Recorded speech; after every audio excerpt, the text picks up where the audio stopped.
Mograph in the notes? I will just remind you.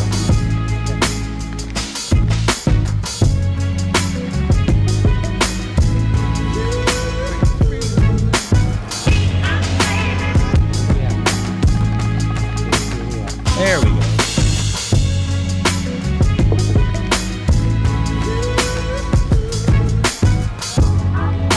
Hello, everyone.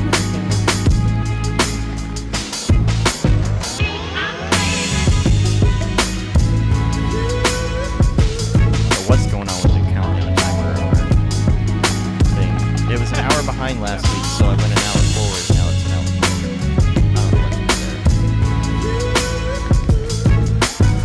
Okay, bat signal is out.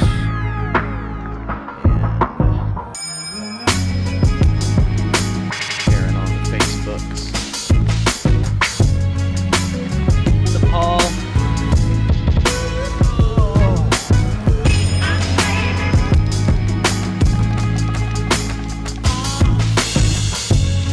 What's up, James? What's up, Jeff? Hello, Todd. All right, ready to go to our faces. Let's do that. Hey, look, it's our faces. Yo. How's it going? Welcome to the stream, everybody. We're getting ready to do a live show. Trying to find my... There we go. Now I can see y'all. Couldn't see you anywhere. All right. Looks like people coming in. Jeff, Todd, Chris, Jeff, what's up? What's up? What's up? I'm going to open my control center and we'll get going here. Does everybody have their recording apparatus of choice? Yes. Would you like me to start recording on my record apparatus I believe of you choice? should start recording on your record apparatus of choice. I am just double checking. Hey, 1 2. Test 1 2. Okay, cool. All right. It's so flimsy. It is 282. Yeah, I'm not sure if I like this mic stand or not. It's way Yeah, too I'm expensive off for and what on about is. it. Like it's like I need the fine precision of Yeah, like you my know. other cheap $15 one could do that, but it wasn't long Right. enough. This one Right. is long enough, but it's noisy and it's not precision. I don't know. June 1st, is it June 1st? What's June 1st? Is June 1st a good thing, Jeff? I don't know. what Yes. That's Camp Mograph, dude. That's when the Oh, tickets for the go on ticket sale. sales. Gotcha. Okay. Yeah, dude. I thought you had like a gonna be project good. or okay. Now that makes sense. I should have known that. Let's see. I'm in the control center. Where's my live control room? There we go. It's funny. James. You said you look like you're about to Yeah. you're about to spit fire in the studio. His headphones look super comfortable. Yeah, they do. What are they? Which ones? Your Mine? head- Yeah. Yours, yeah. Oh gosh, I don't even know what they. I don't know. Like I've had them for such a long time. Who are you wearing? Okay. Hmm. Yeah, they're massive though, which is a little annoying, but it's they are comfortable. I'll chat later what they are. Cool. Um, All right, I think I'm good here. I need to get a little lens flare thingy for this right there. That's need a little shield. I think we're good to go. Yeah. Okay, is everybody rolling? I am rolling, yes. Okay. Yes. Everybody- Testing 1 2 1 2. Check. Test, Everybody, 1 2. keep an eye on your waveform while the show's going. If it stops, just let us know, and we'll pause and we'll fix it. Sometimes it decides to stop recording, so you know. All right. So, without further ado, I believe we're gonna start. We're gonna do a little sync clap here. So it'll be 1 2 3 clap. 1 2 3. Perfect. On my And side, I- it's perfect. That's all that matters. I tightened my chair, you know, so that I wouldn't lean back as far. Yeah. I was hoping to like fix my my back, you know. Anyway. Doctor says I need a back. And now I can't like lean back at all. It's very anyway. All right. well, let's go. well, if it's very. Well, if it's very. Let's see. Is everything working? It says Twitch and Periscope aren't working, but I really don't care about them. I just care about Facebook and YouTube. All right. Rolling. Everything's good. I feel like I'm missing something, but I guess not. I know what I'm missing. The stinger. There we go. All right. You ready to go? Everybody comfortable? Yes, let's do it. Everybody got something to drink? Yes. Yeah. Okay. Yeah. Meh. I got Mountain Dew. I got a 12 Water. So boring. We have Mountain Dew and So- crab juice. Ugh. Oh, give me the crab juice. Ew. Is that like a Texan thing? I don't No. know. No. It's a Simpsons joke. Oh. Yeah. Give me the crab juice. All right, here we go. What's up and welcome to another Mograph Mocast. I'm Dave. And I'm Matt, and joining us today is our good friend, the super talented Julia Siemón. Hi. And Mograph is a supplement to our site, mograph.com, which is a motion graphics tutorial site with tutorials, plugins, podcasts, and other Mograph stuff. And on the show, we talk about everything ranging from motion graphics to Cinema 4D, After Effects, plugins, render engines, doing business, doing taxes, being a contractor, or working for the man. You can email us info@mograph.com. Let us know what you think about the show. Questions, comments, concerns, queries, grievances, show topic ideas, artist suggestions. We're on Facebook, Twitter, Instagram, YouTube, mograph.com.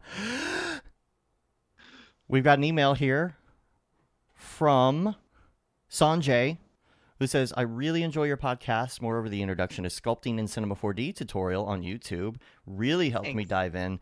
Matt, that's an awesome tutorial. It doesn't get enough credit or enough hits. Thanks. So- I think, like, the thing is, I love sculpting, and I spent a lot of time. That one is like the culmination of 3 years worth of trying to do that tutorial. Yeah. And It's honestly, there was great. so much more I wanted to do with it. I wanted to do some Redshift and Octane stuff with it, but that's just not possible, or they just don't look good. So Oh, yeah, because of the displacement Yeah. and stuff. Well, maybe that will Yep. change. I mean, people comment on it all the time. They're like, this is so great. I love this, love this. It just doesn't get, it just never got the traction I figured it should. And maybe it will eventually. Got to check that Yeah. out, learn how to sculpt. And let's see, wondering if you have a Patreon. We do not have a Patreon. And I wrote No, back, we don't. We don't do that. But we do sell classes. So we got classes, yeah. you can check those classes out. We have the Houdini Course, which the new 18.5 Stop Being Afraid of Houdini course is out. And so that really supports us, and it supports everything that we're working on. We've got some community features that we're working on for later on in the year, and it's funding all of that. It's been in development for years. 2 years we've been trying to get this off the ground, so we're hoping that we'll get that out pretty soon. And so that's how you can support us if you maybe want to get into something and you find a class that really fits something that you want to check out. Other than that, you know what? Just sit back and enjoy. And the question here, though, was, and perhaps we have an answer on the show. He says, I've been using Cinema 4D for sculpting, and I seem to be doing fine. My question is, when do you guys decide you need to invest time to learn a specialized piece of software, in my case, ZBrush? I think that's a really good question. I think, it's an awesome question, and I found myself struggling with this a couple of times, specifically with like particles, particles or explosions or like fire and stuff like that. And it's like, I know X particles pretty well, and for when it comes to like glowing and moving particles, I don't think there's anything better than X particles. I think it's really user friendly, super fast, easy to know, and working with the different render engines and stuff. But it's like, but then I've got like smoke and fire and stuff, and TFD is pretty good at that, but like, water especially, if I want to do liquids, kind of using X particles isn't the best. Water's a toughie. Water's a toughie. Water is a toughie, and I for me, it's like, I've been working on a project lately that requires a lot of X particles, whether it be, regular particles or whether it's fire or smoke or liquid sims. And it's like, at a certain point, I'm like, I feel like this would be a whole lot easier in Houdini, because Houdini is specifically made for it. Right. I think it's once you start finding like the downfalls in, the specific software, and you're looking to get more in depth with it, is when you need to move over to a very specific software. Right. It's not like I'm saying like water can't be done in X particles or something. No, not at all. It can be done. The thing is, there's certain things that it's better at, right? And so it's like, okay, well, if you want to do some water, are you going to try and do it next particles? Are you going to try and go to something made specifically for water? Or are you going to go to something like Houdini that's super complicated in order to achieve a result? Right. And so at what point do you decide? So Julia, what pieces how do you feel about of it? software have you branched into besides Cinema 4D? That you felt ZBrush, actually. Okay, yeah? there you So go. That's perfect. Let's. And you're the perfect person to ask. Absolutely. Actually, for this project that I'm working on right now, which is the ode to fungi, I started because mushrooms are really hard to model, like insanely hard, because they got all these like intricate crevices and everything else. I started learning ZBrush just because I was, it just seemed like it was the right software to create those kind of visuals. And just spending a day, there's so much material out there, and there's so many amazing kind of series for ZBrush, and obviously you can download a demo and go through it, and it's not that hard, and it's really stable, which is great, and it works really well on the laptop, surprisingly. Nice. for That's good. For the amount of polygons and everything else that you need to create these really intricate models. But it was a really good experience. I think in general it's really good to know about different softwares, even if you're not going to use them per se, like just knowing what they do, just so that when you get into exactly, like you're aware of like, when you're in a production setting, you can just be like, hey, maybe we can try this software to do this or whatever. Like it's just good to have that awareness. Or if you even if you're like, okay, I know ZBrush is good for this, but I don't know ZBrush well enough, let's hire a ZBrush person to do this. Right. Yes. Yeah. And I feel like it took me a really long time to get into ZBrush, just because like I worked at PsyUp ages ago, and I sat next to ZBrush artists, and they were just amazing. Like they were just incredible, and I was like, I can never do this. Like this is just beyond my understanding. Yeah.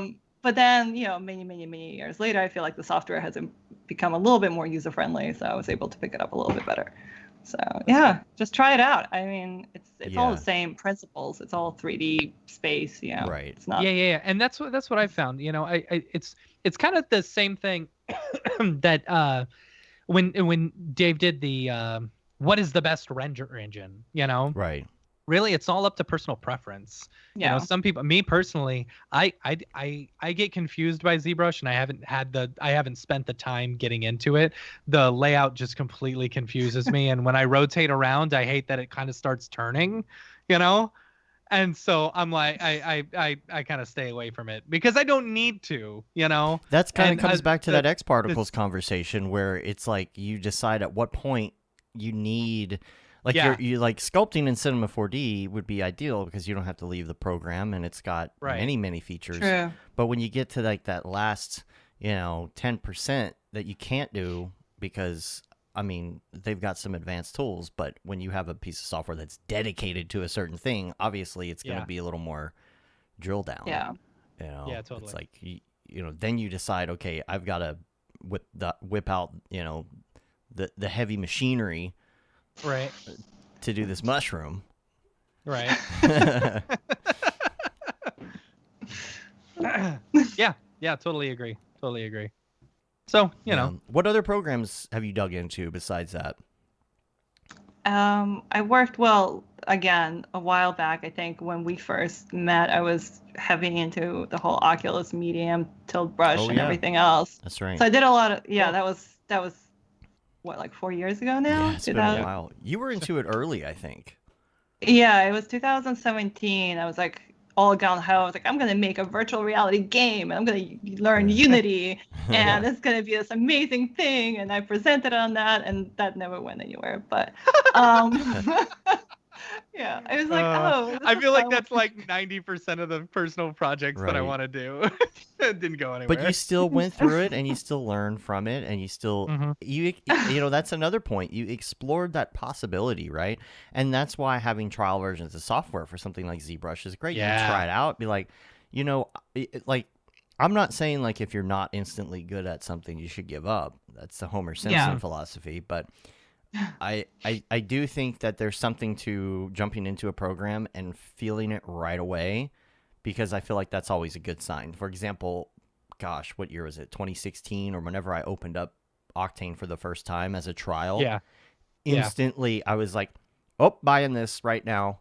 Like, Yeah. it's that kind of feeling. If you have that kind of feeling when you're on, like, a new piece of software, I think that's a good sign. But, yeah, exploring things, trying things out, even if you do go even further down the path, like the VR stuff, like, just dig in there, see if you like it. You never know. Yeah. Yeah, I mean, Yeah, I'm sure totally. there's stuff that you learned, right, from doing those VR explorations or game explorations or whatever that you could dig in. That like something that's helpful later down the line, right? Like, in what Yeah. you do. I don't know, even exporting files. You got to export files to Unity. Mhm. Right, so like now you have an understanding of how the game engine works, and let's say you get a client job, and you're in Cinema, they're like, oh, we got to design these files, and they got to go into our game. You're like, okay, you didn't necessarily, you don't necessarily have to like design a game, but at least you know how the sausage is made, so to speak. Yeah. So like you can Yeah. understand the back end of that, you know.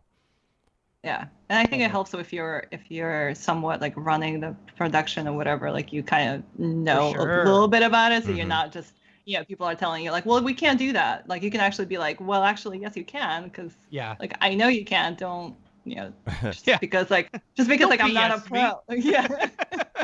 Yeah, That's one of my favorite things is working with like a creative director or an art director or something who actually knows the software, Right. or at least enough to be able to, talk the lingo and stuff. We've been on this really big project right now, and it's interesting. Like he'll be like, hey, let's do this. All you have to do is like throw it in this effector with this Right. and blah, blah, blah. And you're done. Yeah. And I'm like, oh yeah, that's easy. Okay. I can do Yeah. that. Or work on the It's keyframe great. easing with this, or what you could do is separate Right. the geometry, blah, blah, blah. If you're Right. working with somebody that's never had any of that Oh, experience, gosh. they're just like, Yeah. make the logo it just bigger. doesn't feel doesn't right. pop. Okay. Yeah. Oh, yes. Yeah. So we're working with There's- good people.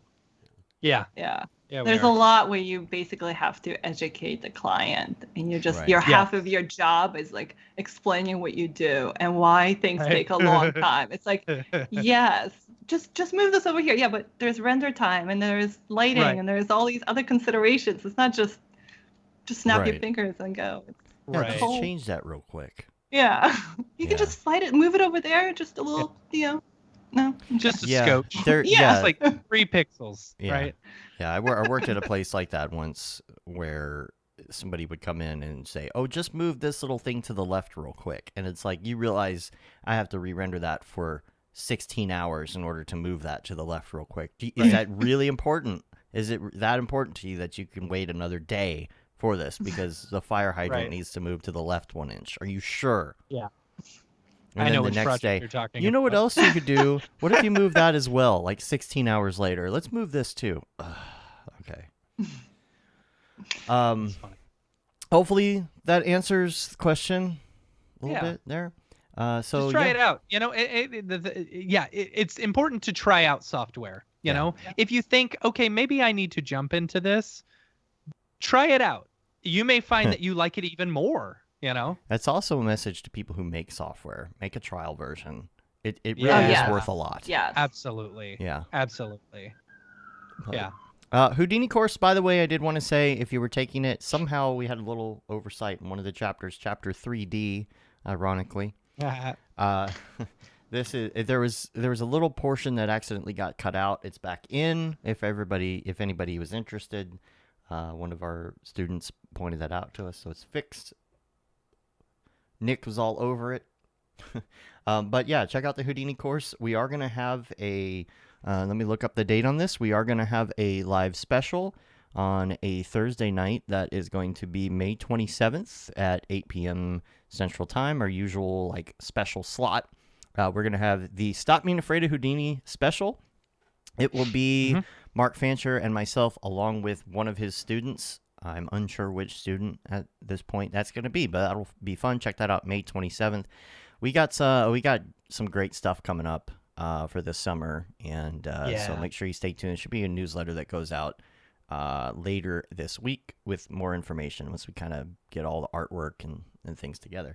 And also, of course, check out the Unreal course that Jonathan Winbush has on our site as well. Make sure you check that out, because you got to get up to speed on the basics of Unreal before you hop into our next course, which is coming out later this year, which is going to be on ray tracing, like RTX stuff in Unreal. And Brandon Clements is working on that course. It's so amazing. It's crazy the kind of real-time stuff he's spitting out for that course. So make sure you check that out. It's cool. And let's see. That is it for my week wrap-up. However, I'm sure there are Camp Mograph updates that you have for us. Yes, there are Camp Mograph updates. Only a few weeks away. Let's see, 1, 2, 3 weeks until tickets go on sale. June 1st, 2021, the tickets go on sale for Camp Mograph. For Camp Mograph. It's going to be awesome. We've got an amazing lineup of teachers and counselors and fireside chat speakers. I think this is going to be the first event since the COVID pandemic. Yeah. So I'm really excited about it. It's going to be good. Fantastic. So as far as our teachers go, we don't have all of them. We're still working on like 1 or 2. But as of right now, we've got Satine Phoenix coming back to teach storytelling again. We've got Wes Slover, who's going to teach a sound design course, which is going to be awesome. Yeah. Really excited about that. He was an attendee last year. Yes. Last time. Yeah, I think he's bringing the entire team to help out with it. So that one's going to be a fun one. We also have Mr. Fried Pixels himself, James Ramirez, teaching a class. That one's going to be really fun. I think we also have Matt Encina, who is going to be teaching a class as well, which is going to be great. And we have Naki Din. I think that's how you pronounce her name. But she's going to be teaching a course as well. We'll have more. She was just added, yes. See, I'm not involved in this Camp Mograph process. I'm really excited about her. Yeah. She's currently a New York-based motion designer. She's mega super talented. So, and then we've got TJ Kearney, Beeple, and Hazel Baird as our fireside chat speakers. We got an amazing lineup of people. And it's gonna be so much fun, and this camp is awesome. And don't tell the crypto bros. Don't tell the crypto bros. Don't tell them that people's gonna be here. This is Mograph only. Yes, please, please. Yeah. Oh man. Just don't even mention that people's gonna be there. Yeah, I know, right? Like, we want real artists. We don't want a bunch of schmoozers. Yeah. I mean, this is for real. Yeah. Well, besides Matt, yeah. Besides what were you saying, Julia? Sorry. No, I did try to. I was like going to SCAD to visit my alma mater, and I was like, oh, I'll just like pop in, visit, people, whatever. It's on my way. Yeah, like that wasn't gonna happen. Yeah. It's like, just like no. It's like I'm buddies with him, right? Right. He's been so like the thing is, like, if you hit him up on Instagram, he'll get back to you. That he always does. But no, right now it's been like a day or two. Yeah. No big deal. Whatever. Yeah. Yeah. It's like had this like grandiose idea. Sure, he just like sold like whatever it was for $69 million. So of course he has time. Right. Yeah. Of course. Yeah, he told me he hasn't even been watching like shows or anything. He's not caught up on anything. Like, I'm sure his inbox, so many people are all up in his DMs right now. Oh yeah. Yeah. Totally. No, it was a stupid idea. What? The OG people are still there. We're just getting our messages are getting stacked on top of by, the schmoozers. It's all right. Yeah, we're your real friends, people. Come on. Camp Mograph. For those interested in coming to Camp Mograph, tickets go on sale June 1st, noon Eastern time. Okay. So noon Eastern time. Yeah, you better get that right. Mograph tickets. Yeah. Well, I mean, I've said it now. We haven't announced. This is the first time we're announcing. This is the announcement. So better Eastern get right time. then. Noon Eastern. So noon Eastern time, 11 o'clock Central time, 10 o'clock Mountain time, 9 o'clock Pacific time. So get by your computer. Tickets are going to go fast, so make sure you're there ready to pick one up. It's going to be a lot of fun, and it's going to be so great to see everyone again and, hang out. Yeah. And what better place than outside? Did you and this is going to be really important, and we'll get updates on this. Did you come up with a policy, like what's the COVID policies here? Did y'all have for hugs and stuff? Well, just in general, like, are there mask policies? Are there not mask policies? Like, does any of that? Do we even know? We're still trying. The thing is, like, it's far away right now. Yeah. So to say right now there is one policy or there isn't, we don't know. That may change, you know. But as of right now, we are within the restrictions that they have in Oregon right now.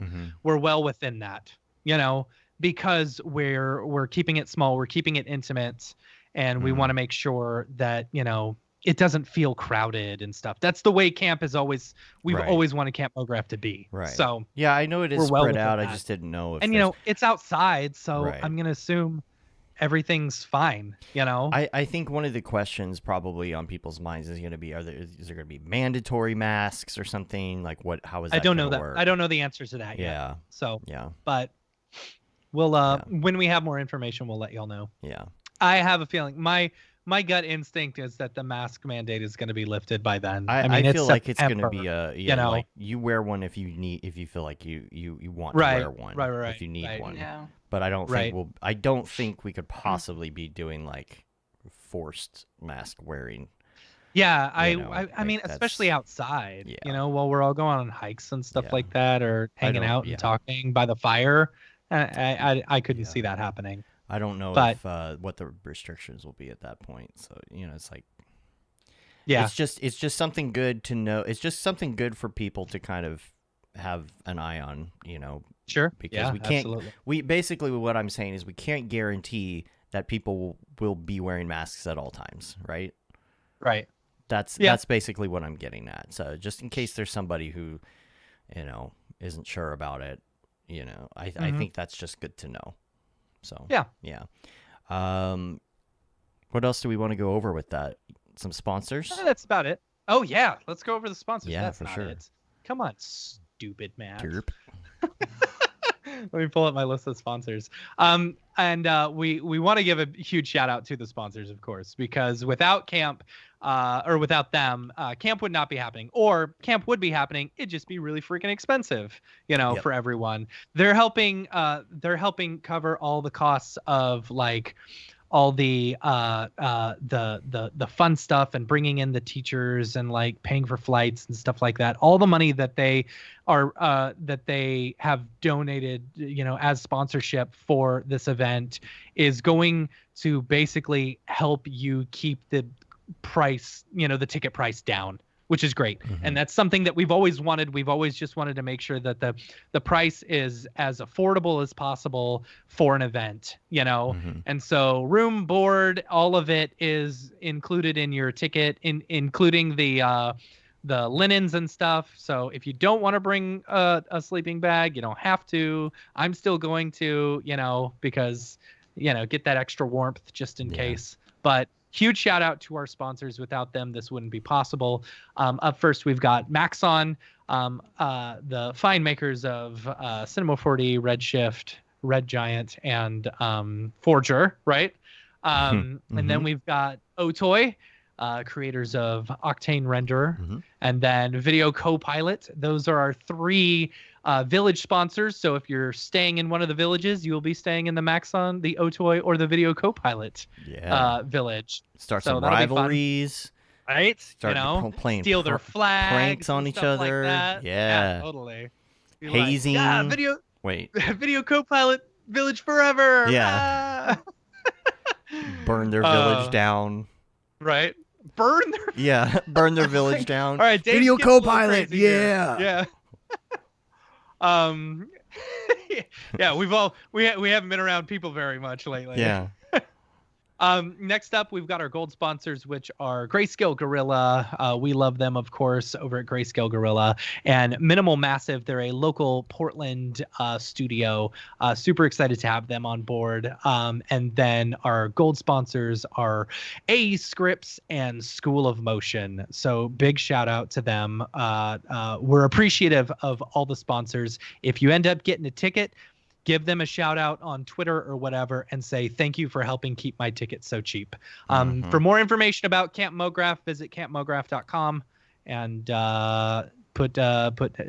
take out your phone right now. Mark down June 1st as a reminder, like an hour before they go on sale, and say, hey, remind me to do this, because you'll need to be there. All right. Yeah, you will need to be there. First event after the pandemic. So it's going to be great. Okay, let's see. I don't have any hardware or render things for this week, unless you have something. I don't know. Redshift, Octane. I don't think so. Okay. I don't think so. I didn't have anything down for that. We're almost done with our gigantic projects that we've been working on, so maybe we'll have a little more time to dig into some new things. I did run going into on in an issue with X Particles and XP Trails. With the current, like the newest version of Octane, if you're running XP Trails and you want to change them to be a little less jagged and a little bit more smooth, normally you just go into the XP Trails, change the spline. But there's an issue with it right now, I think, because Amit's updating to the newest X Particles API. The only workaround I've found is you need to use Mo splines. So basically, you'll throw the XP Trails into the Mo splines and then change them in there, and then it'll work fine. Okay. So I guess there is the motion blur thing. Did we talk about that last week? That's kind of a deal too in Octane right now. Just to update now it's if you're sending stuff to render, or sometimes when you're rendering them out, there's a motion blur issue, and I don't know what it is on render, if you're sending stuff to render. Well, yeah, so you've got to export it out to Orbix. I've had this issue, and I think they're working on fixing it. Yeah. At least I hope they're working on fixing it. Where if you're using motion blur, it will sometimes just like cause your geometry to jump all over the place, which is weird. I've had it happen a couple of times where stuff will just move for no reason. If you're having that issue, turn off motion blur and then do a motion vector pass and use RSMB. That's what I've had to do with some of these other ones. I feel like, and this might not be true at all, but I feel like it's kind of like backing up the geometry and moving it forward somehow behind the scenes to like create I don't know. those Maybe it's blurs. caching it or something. I don't know, but when you export out to Orbix, it's going as a Lembic file, And what's weird is so if you export it out without motion blur and then bring it into standalone, you can't put motion blur back in there. You know what I'm saying? So it's like it's baking the motion blur in there, and that's where it's causing the issue. I'm guessing. I don't know. But they're working on it. Just something to be aware of if you're trying to use render right now. That there might be, if you're not using motion blur, it works great. I had a scene, and actually some motion blur works fine. I had a scene that had motion blur, and it came out great. I really love being able to send it out and watch the frames come in like 30 minutes instead of sitting in front of my computer for 5 hours, even with a ton of cards. You know, and that's the part I love, the drag and drop stuff, all of that. But I know they're working some things out with it still. So Plus, it could also be our issues because we're using a newer version. We're not on 2019.1.4 or whatever. That's the one that's recommended. And it's we're hard trying to throw stuff up. at it that it's not asking for. It's hard to keep up because you end up working on a project and you're kind of stuck at that version number. And even if you what sucks is right now, Dave and I were having I was on the newest version of Cinema and the newest version of Octane, right? And Dave was on the previous version of Cinema of R23 and the previous version of Octane, right? Which isn't even available anymore. You can't even download it because it wasn't a stable version, and you don't get we were getting you don't color get a thing. differences. You don't get a thing on Cinema saying that it needs to update. So I didn't even know that my R23 wasn't up to date. Yeah, see, that's annoying. So that's annoying. when you that- so we kept having these color differences in Octane, and even when you downgraded back to my version, we still had color differences. No. So when I downgraded to your Octane version, Yeah. but then I downgraded to Cinema. the Cinema. I did both Cinema and Octane, and we started getting the same color versions. Yeah. And it's like, oh boy, we're on Yeah, two you gotta completely stay- obsolete versions of plugins Yeah. and software. I mean, we're talking So- like 0.01 differences in these updates. Right. So it's like, okay, Right? going into a project is like we got to stay completely on the same exact point Yeah. value software just to make And sure we here's don't. so going back, if I could go back and do it again, Mhm. if I could go back and do it again, what I would recommend for people who, if you've got a big project coming and you're looking at using a render farm, look at the render farm, what versions they have, Mhm. and only work in First. those versions. Yeah. Because while it's great to be completely updated for a project, your render farm or whatever won't necessarily support that. And all the render farms, traditionally are a little bit behind. Mm-hmm. Yeah. Because there's things that have to be worked out. So yeah, it's really important to look at that and look at like, what version of standalone, like how far the standalone. I mean, there's all these different things, but yeah, it's like you got to work backwards and say, well, where am I going to end up? Everything moves so fast too. It's really hard to. It's like, okay, well, we're on the latest version. We should be fine for this month-long project, and by the end of the month, Otoy is There's 2 more updated like 2 There's versions. just a lot of maintenance that it's Yeah. involved. You think Yeah. like, oh, I'm just gonna jump in and start creating, but Yeah. you don't think about like all like the little maintenance updates and whatever, Yeah. like the little things to just check and make sure Yeah. everything works. And then you find out at the end, like later on, it's like, oh Yeah.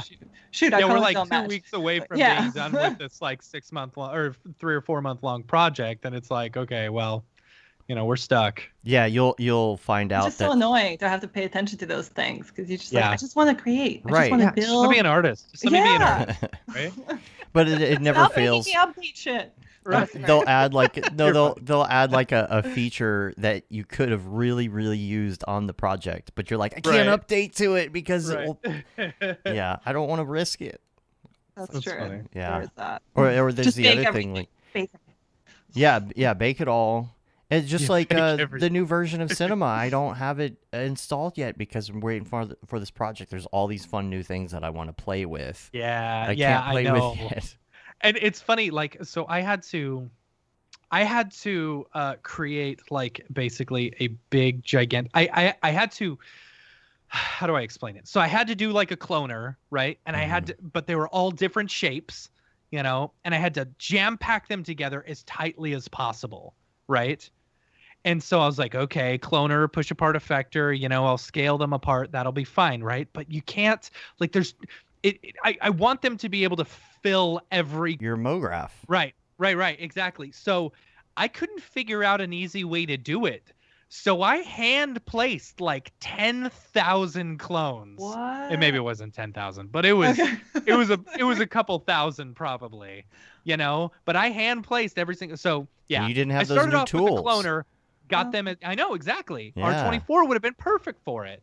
Yeah. I mean, I guess Saying. is it backwards compatible in that form where you could have like placed them in the new one and then gone back? I have no idea. That's I have no idea. That's a pretty good question. There, maybe Yeah. we You should try it out. Yeah, Test it. Yeah. Yeah. See if it works. yeah. I'm ready for this project to be done because there's gonna be time to play with, and I really want to do some turbulence stuff and put out some tutorials on turbulence too. I think that would be fun. Yeah. I've Yeah, got, you like, should totally do A that. sliver of a little bit of extra time right now, which isn't really technically extra time. It's just not working 20 hours a day. So Right. uh, Instead, we're working 12. You're right. So I'm really thinking like a TFD tutorial series would be fun, because That would be- I'm waiting. Like I don't have anything good to show for a tutorial. It's Yeah. like I'm always like, I mean, oh, I want to do and a here's the- tutorial, but The thing is, like, and this is what I found with tutorials. Like, this is where we kind of stagnated on tutorials and stuff like that. It's like, okay, cool, let's show you everything that we know, and now we're just and we kinda didn't know that repeating a lot. much, so we were Yeah, kind of we done. didn't know that much, and now it's like, I don't know, some of the concepts, like the sculpting tutorial. that's a 3-part tutorial. That was almost 3 hours. Right. You know, and it's like, all right. Yeah. I'll look into doing some TFD. But hey, let's talk about all the things Julia now. Yeah, let's do that. We've known you for quite a while. We've been through some stuff. We've hung out in Vegas and whatnot, and or some partied. Was it Vegas or was it Seagraph? No, it was Vegas. Vegas, right? Vegas Vegas is where we first met. Okay. Yeah. I just remember when I see in my photographic memory sees all this, I just see all of us around and inside the booth. And I'm like, I don't know where that is or what year it was. The booth I just remember it's we all were the standing. Same booth, just in different locations. Just in different places in the world. Unfortunately, it was the same booth. Yes. Even though we've been told over and over again, we're getting a new booth. It's coming. It's coming. That's right. I can't wait. I can't wait It's like the to see. ongoing joke. Yeah. Oh yeah, we're getting a new booth next one. Okay. Was it for Seagraph, like the one that was going to be in DC? Was that going to be a new one?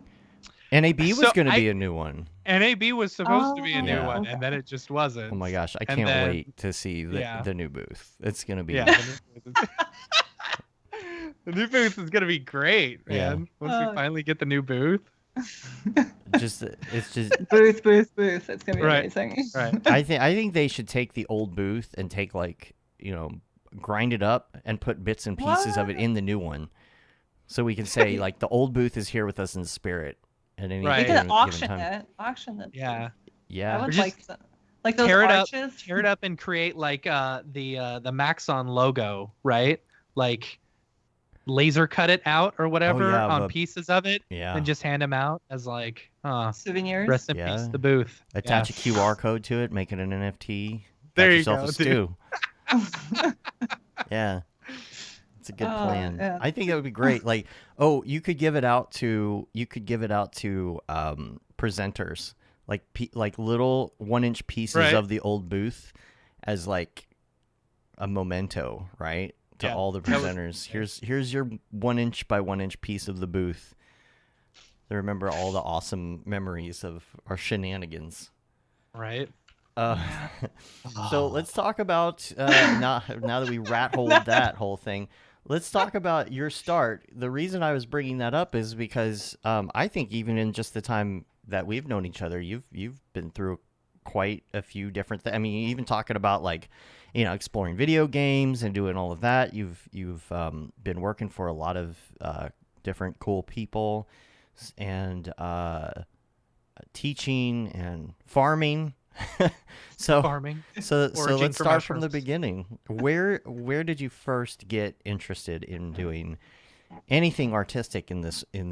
I mean, even from the beginning, as a child, were you into art? Yes. So at 3 years old, this is a story my mom loves to tell. She said that I drew a pram with one stroke. So a pram, like a baby carriage. Oh, okay.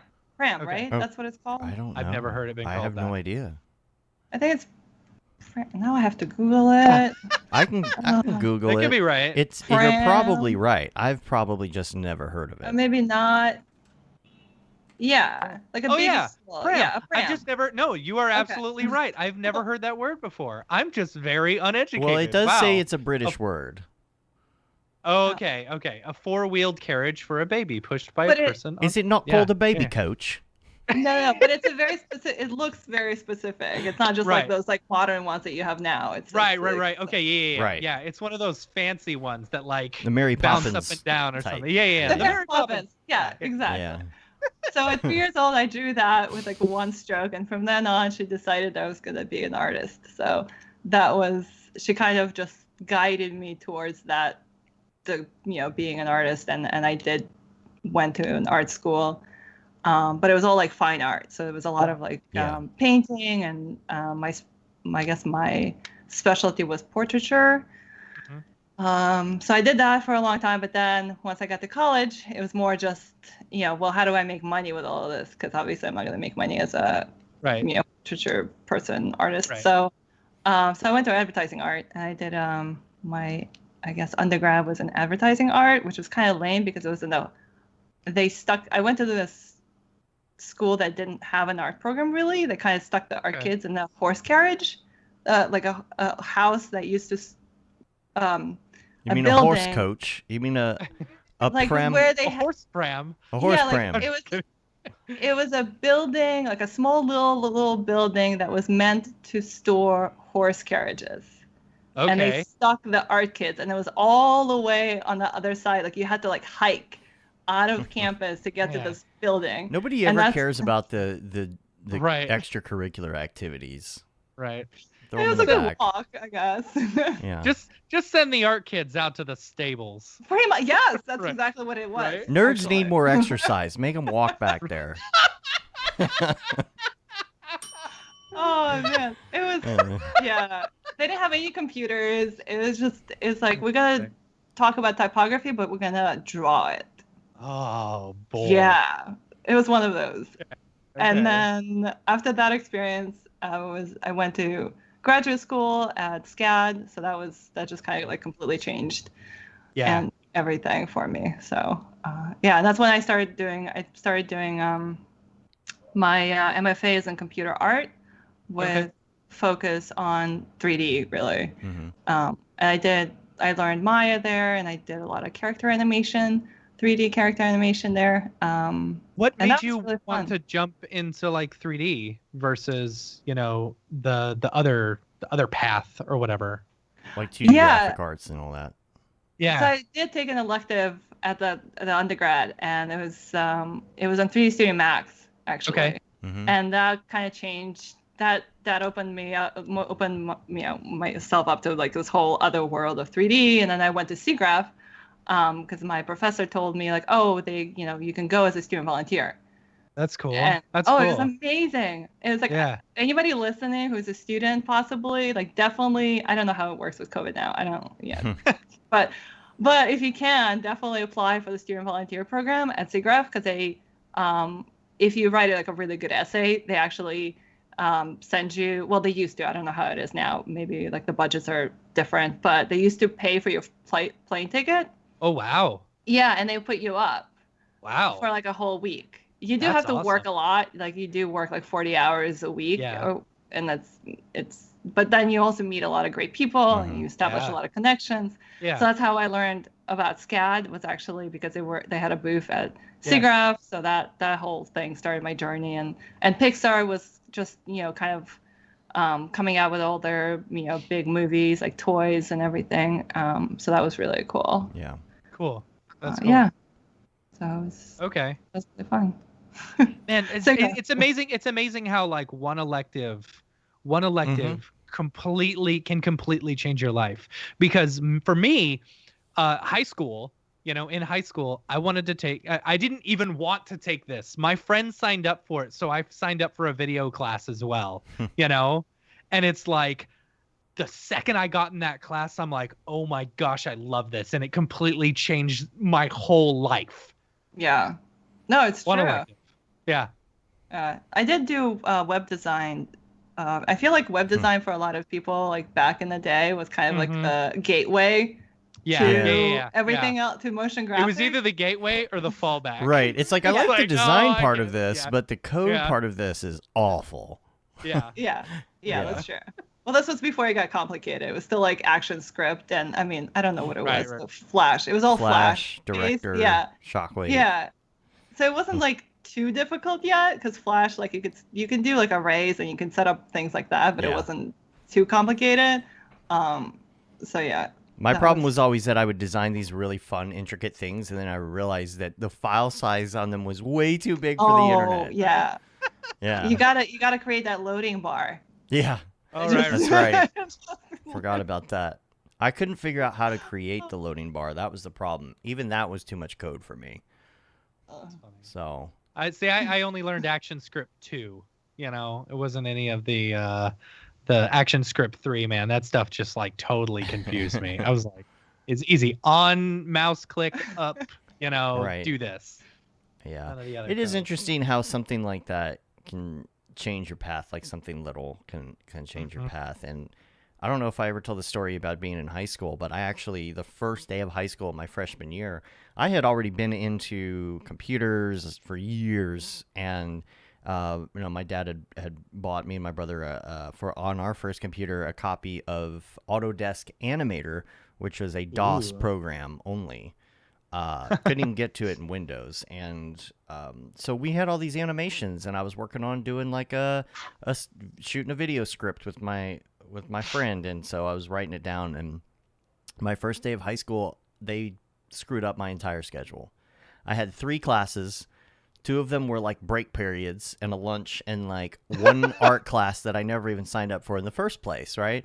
And I get to class, I'm like, I'm not in your class. I won't be in your class. She's like, okay, just chill and do whatever till they fix your schedule. First day of high school.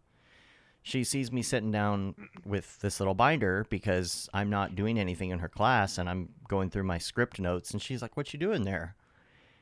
And I told her what I'm doing, and I talked about doing animations and all that kind of stuff. She's like, you should talk to the television teacher here. There's not a freshman class for doing video, but you should talk to her anyway. So I went and I showed her my animations on VHS, and she let me come into she introduced me to the computer graphics animation teacher who was doing Infinity on these, Apple II GS Max or whatever they were at the time, and Power PCs, Photoshop 3. Nice. She introduced me to the guy. He let me come in. The instructor let me come in, work after school just for fun, just to learn. And it's crazy. And you didn't get credit for that? You should have gotten credit for that. Well, the next year they opened it up for sophomores for the first time. And so I, met all of these friends who I'm still friends with now, and through the whole program. And yeah, it's crazy because that one teacher noticing one little thing, Yeah. you just never know. So, but you were doing a lot of Maya. I remember you talking a lot, I think when we first met, about character stuff, right? In Maya, is that what you were doing? Yes. I'm trying to remember now. It's been was the only time I actually did it. Was in graduate school. The moment I left, I never touched character animation in Maya ever again. So have you done it in Cinema 4D? I did. I did when we first met, I did the presentation on the character animation in Cinema. Okay. It's a big blur now. I know. It was such a long time ago. Yeah. And that was also the last time I think I've done character animation too. So is that like, I mean, was it easier at the time, at that point? It was. I think I had a lot better understanding and a lot more of a push to really get better at it. Mm-hmm. So there was not as many distractions as, when you're in grad school. There's so many, I don't know. And also Maya is just so, at that time, I don't know how it is now. I'm sure it got more user friendly. But at the time, like everything you had to kind of like code almost, like any animation, any character movements, you actually had to code them. So that was, I think that kind of like stopped me from keep going with it. That's awful. It was. Yeah. It was like, you want IK joins to like repeat the movement? Well, you have to code everything. Yeah, I hear it's like really good for doing that stuff, but it's also really hard to do. Yeah. I mean, I would love to look at Maya nowadays and see if it's the same as what I opened 10 years ago. Right? See how much it's changed. Yeah, you open it and you're just like, okay, close. Yes. Yeah. See, I took to do that. I took an entire Maya course after already knowing Cinema 4D, you know. And how did that work out? It was fine. I was able to, I don't know. I learned more about modeling through that course than I did anything else. And there were some things that I liked in Maya that I did not, that weren't applicable at the time with C4D, Yes. But I don't know. It was fine. Whatever. Did you open it again after that? No, not really. Okay. Not really, no. Yeah, I think I opened it once when I was again at Saya because that was like their main 3D software, and Cinema 4D was just kind of like this like stepchild that they didn't have a way to support really, so it was like only on like 2 computers for the entire building, and they always looked at me kind of strange because I was like this weird person doing Cinema 4D, but that was a long time ago. So I did have to open it because they gave me files in Maya, and I was like, well, I can't use them. I have to convert them to Siemon 4D. And I opened up Maya just to do that, and I was like, I don't remember any of this. This is all just, That's funny. yeah. I think I had to like message a friend and be like, can I send this file to you? Like, can you just convert it for Cinema? Because I don't understand anything in Maya now. So, That's funny. yeah.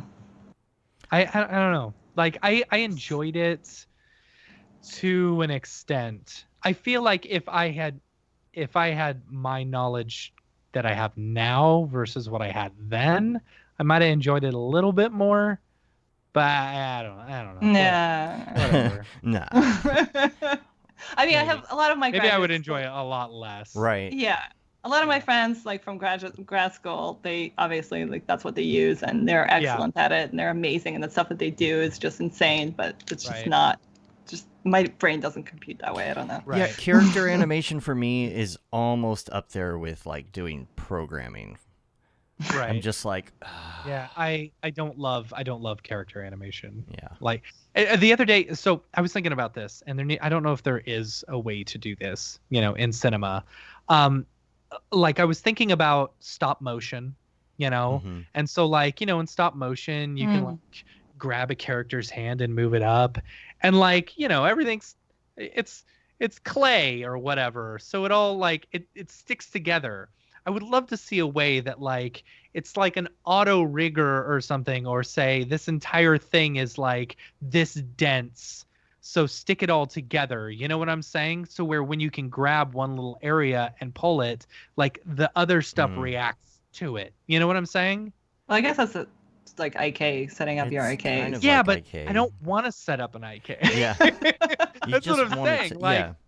right. I know what you're just saying. want Like, it- if somebody came up with like a whole new way of thinking about it, right. Like, Right. it's not More just like like updates. stop It's motion versus like rigging, and I don't know.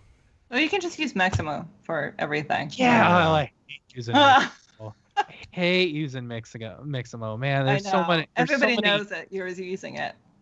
Everyone. Oh, absolutely. Yeah. Yeah. There was a Yeah. thing on the 7 Genesis project, the NFT stuff that we're going to talk about later. Like someone was using a Mixamo rig, and it's like, oh yeah, I know that. Yeah, exactly. Don't get me wrong. I use the crap out of it too whenever it's necessary. Right. yeah. But I don't know. So I don't know. I just So let's talk about your career and teaching. You weren't. Are you allowed to say who you're working for right now? I don't even know. I don't even know either. Oh, I have no idea. I'm sure better you say can say who sorry. you're working for, right? That's not It's a big very deal. large social media company. Okay. Okay. I think that's Yeah. that's pretty good. Starts with an F. Yeah, MySpace. I think everybody. Yeah, it's MySpace. Yeah, or Friendster. I hear Friendster, that right? one's Oh, pretty there you big. go. Yeah. Yeah. But you were Friendspace. okay. So let's talk about where you were where you were teaching and working last time we talked to you, which was when we saw you in person. That's another thing. I swore you had been on the show before, and I think we had scheduled something and we had to postpone. And I was like, "Oh no, she was already on recently." And then we're talking, and you're like, "No, I haven't been on." I'm like, I guess it's a Mandela effect. I don't know. Yeah. So you are currently still teaching, right? Yes. Okay, and where is that at? For School everyone? of Visual Arts And in New York. you've been there for a while. Yeah, I think I'm coming up to 5 years now, I believe. Yeah. And so what are you So, long what are you time. teaching mostly when you're I teach computer art. Well, actually, it's 3D for design students in the design department. So that's senior students who are like on their last year, Mhm.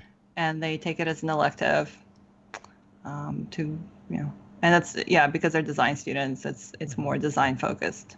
But you've also worked on quite a few big projects over the last 5-6 years that we've been talking to you. And so like how does that work? How does that balance work when you're trying to teach and like work on client projects? And are you going into these projects as contract, or are you actually like taking like a job or at the same time that you're teaching, or It's at the same time. It's always parallel.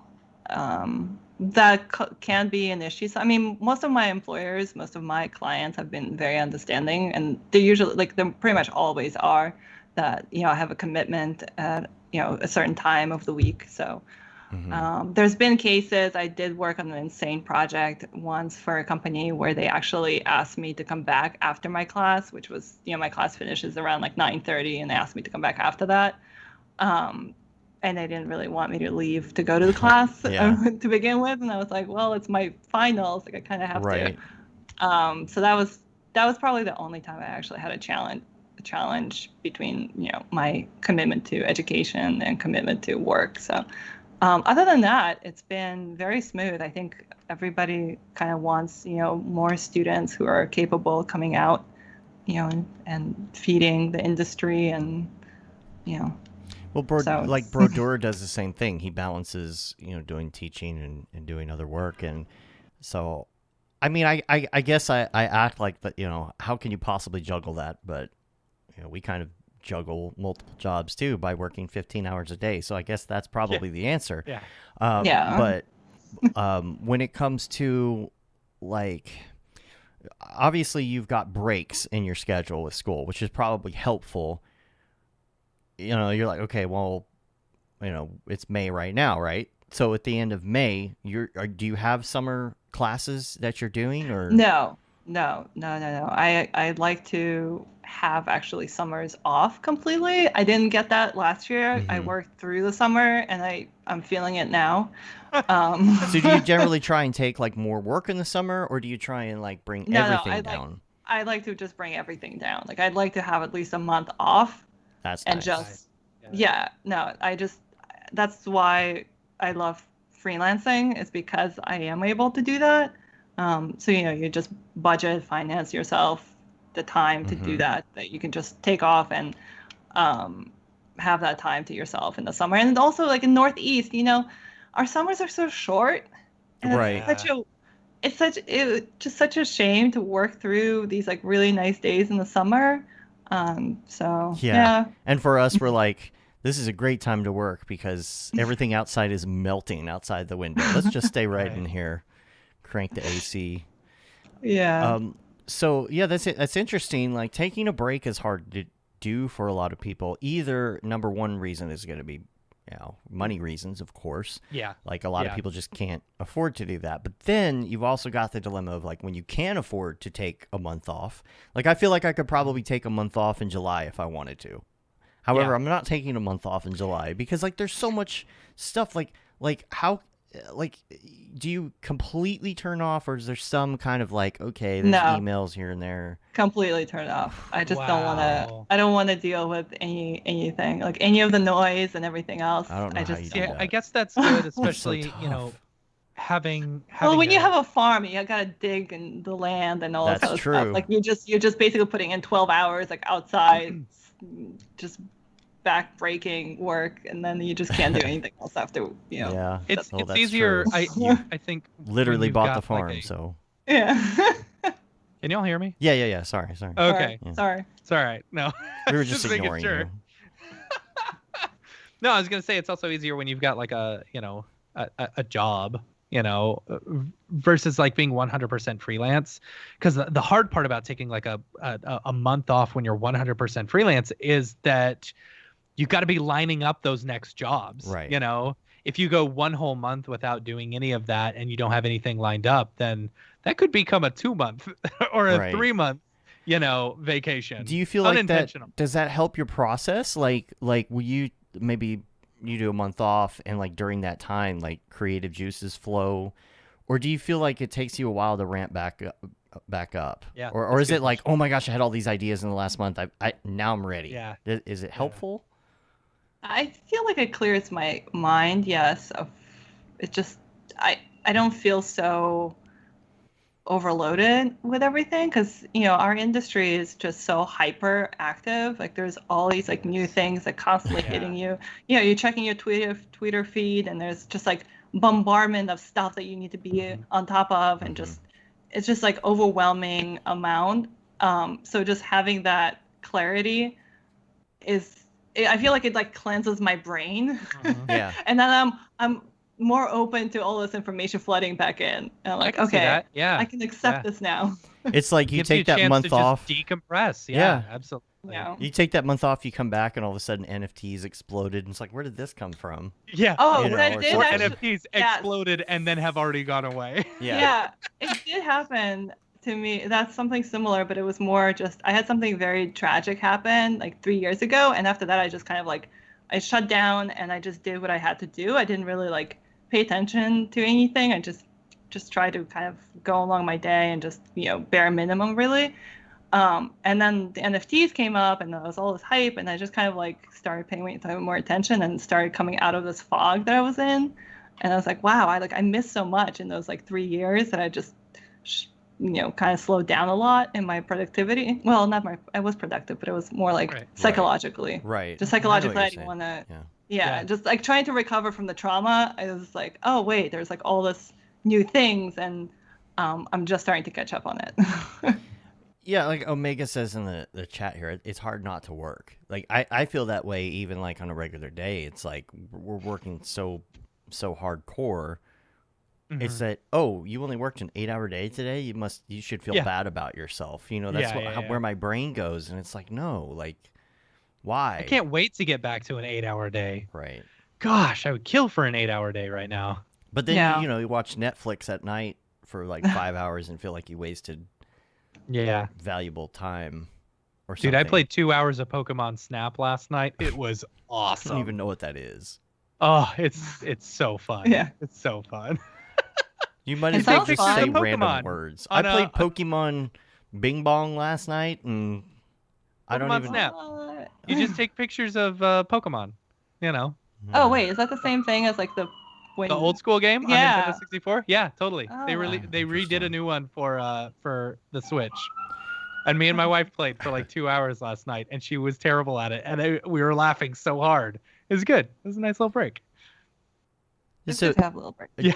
That's my whole thing. Like, I don't know how you shut off. I really don't. Like, how you'll shut that off for that period of time, because I would be getting anxious. I would be getting FOMO.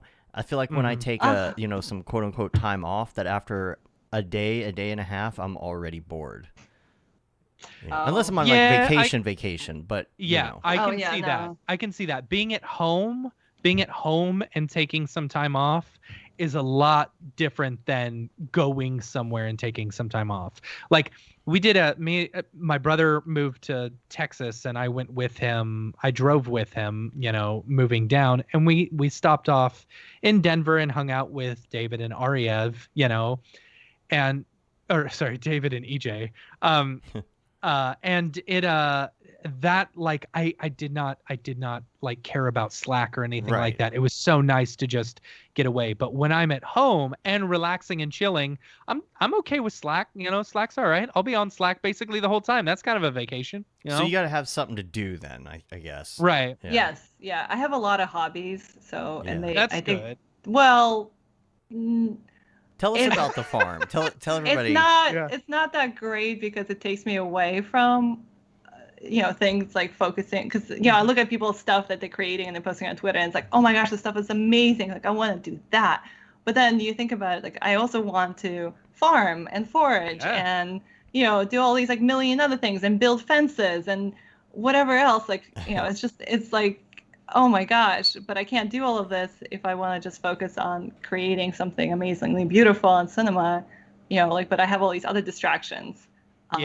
Like the farm. So how did this come about? Like, how did the farm come about? You got to tell everybody. Hold on. Can I go back to that thought real quick? Because I've had that exact same thought before. It's like, why do I want to get into a new hobby when I should be focusing on my career, and stuff like that? Like, oh, this isn't going to make me $1 million. I should be focusing on my career, Mm-hmm.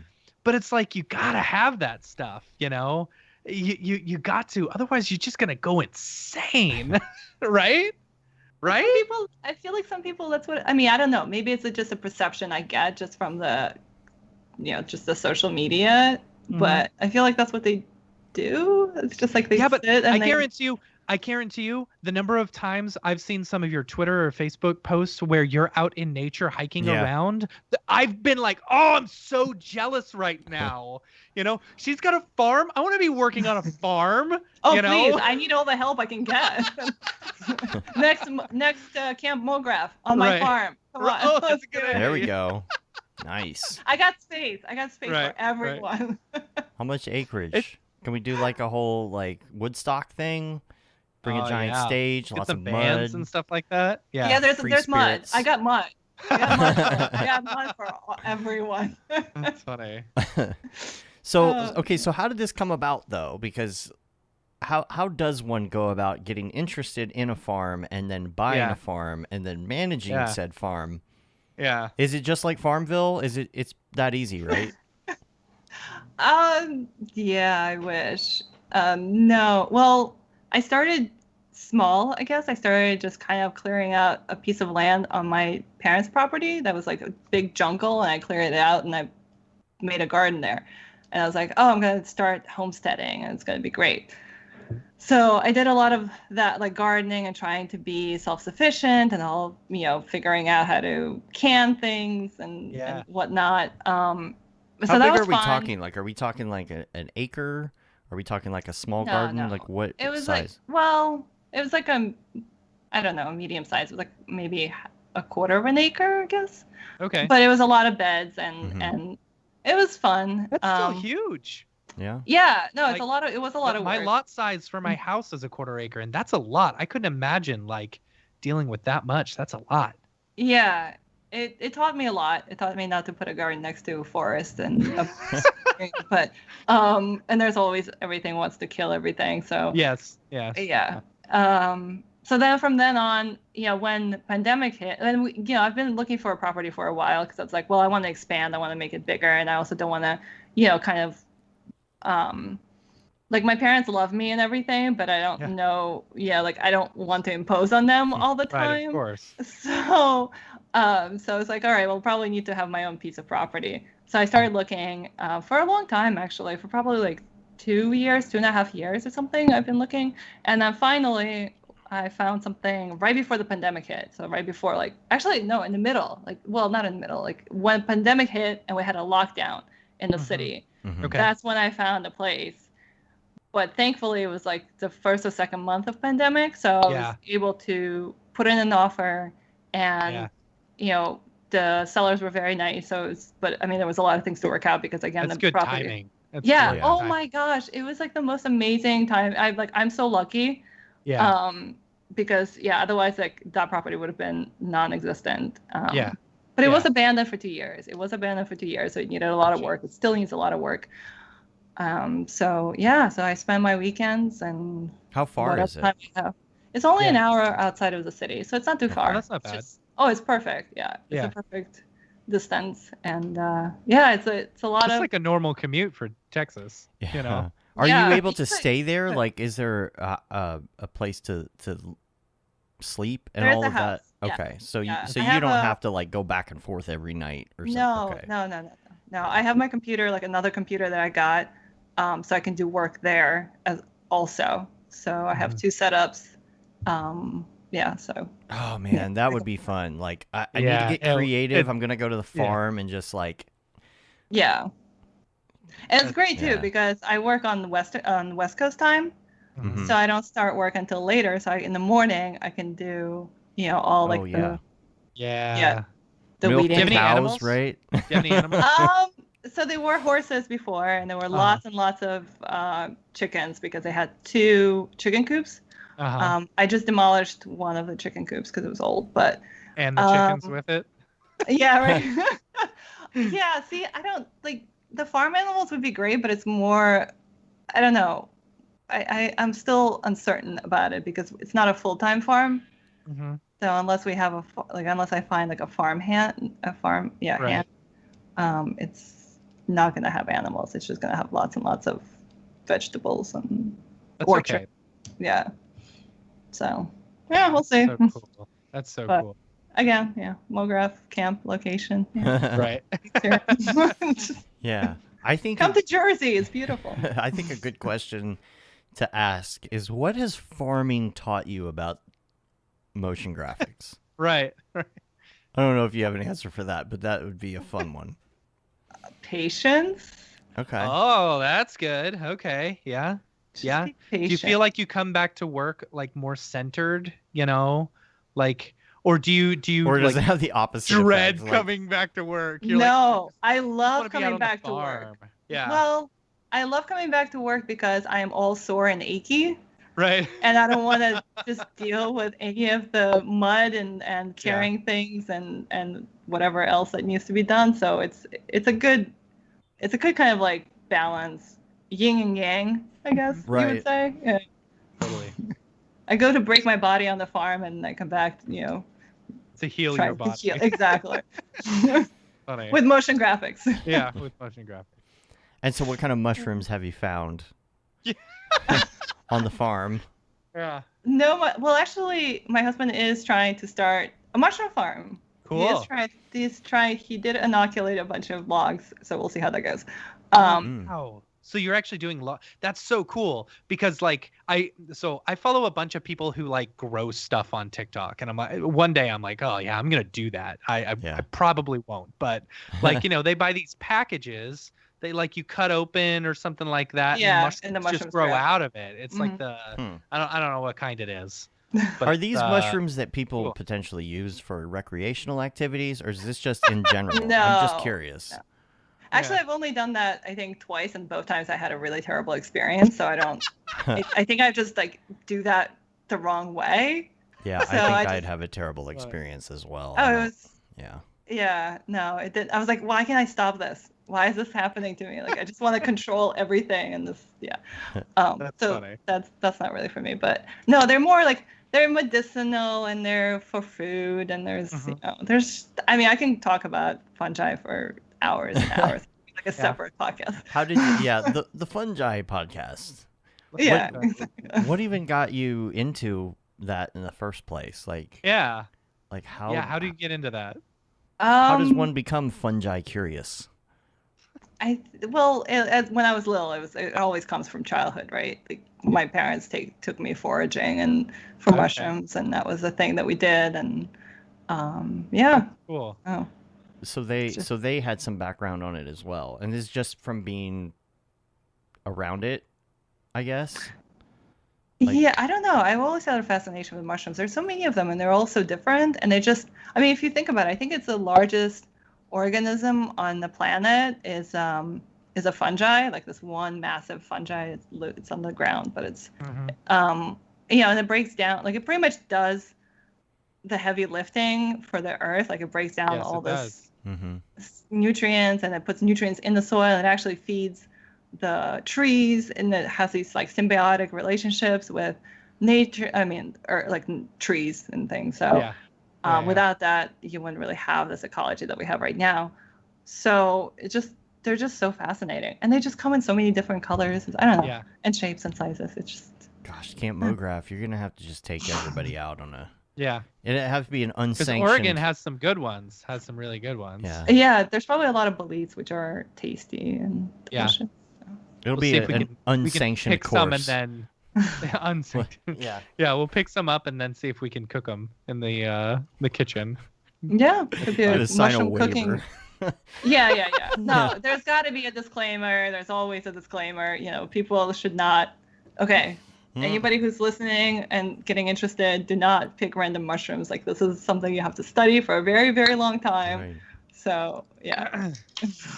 That's funny. But yeah, don't just go like, oh, mushroom, yum. No, don't do that. Every mushroom is actually edible, but some of them are only edible once. Yeah.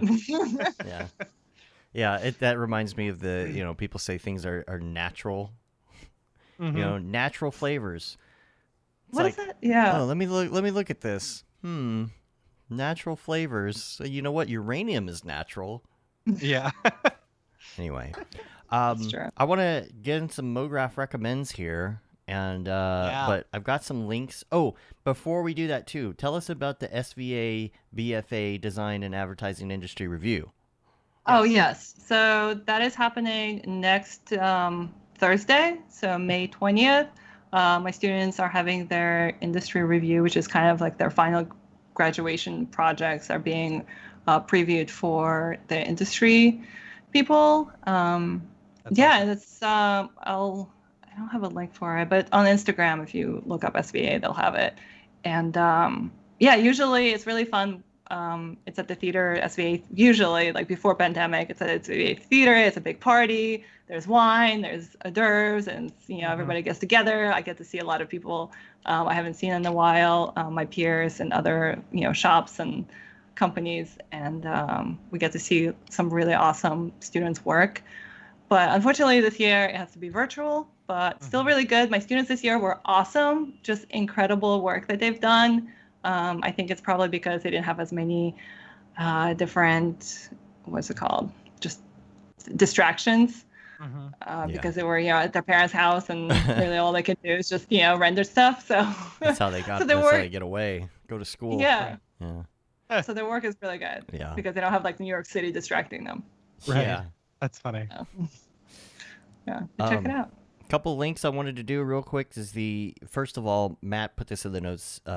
Anubis. Oh, Anubis. He's I been love raving about Anubis. this. So Anubis is a new plugin by who The makers who of does Anubis. it? The Anubis The makers plugin. of Anubis. Hold on. MP4. I'm telling you, Okay, it's made so by the makers of Anubis.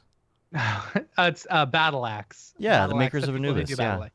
Right. The people who do like Overlord and Time Lord And Anubis. and the rubber hose rig. Oh my gosh. Here, let me I'll put this in the chat, Dave, so you can bring it Okay. up if you want. Yeah. But basically they just came out with a new plugin. It's a Anubis. MPEG-4 exporter for After Effects and I think Premiere as well. But man, it is awesome. It's so good. I installed it. It's only $20. It was only $20, and so I was like, if I don't like it, whatever. It's just $20. So I installed it, and it's all I use now.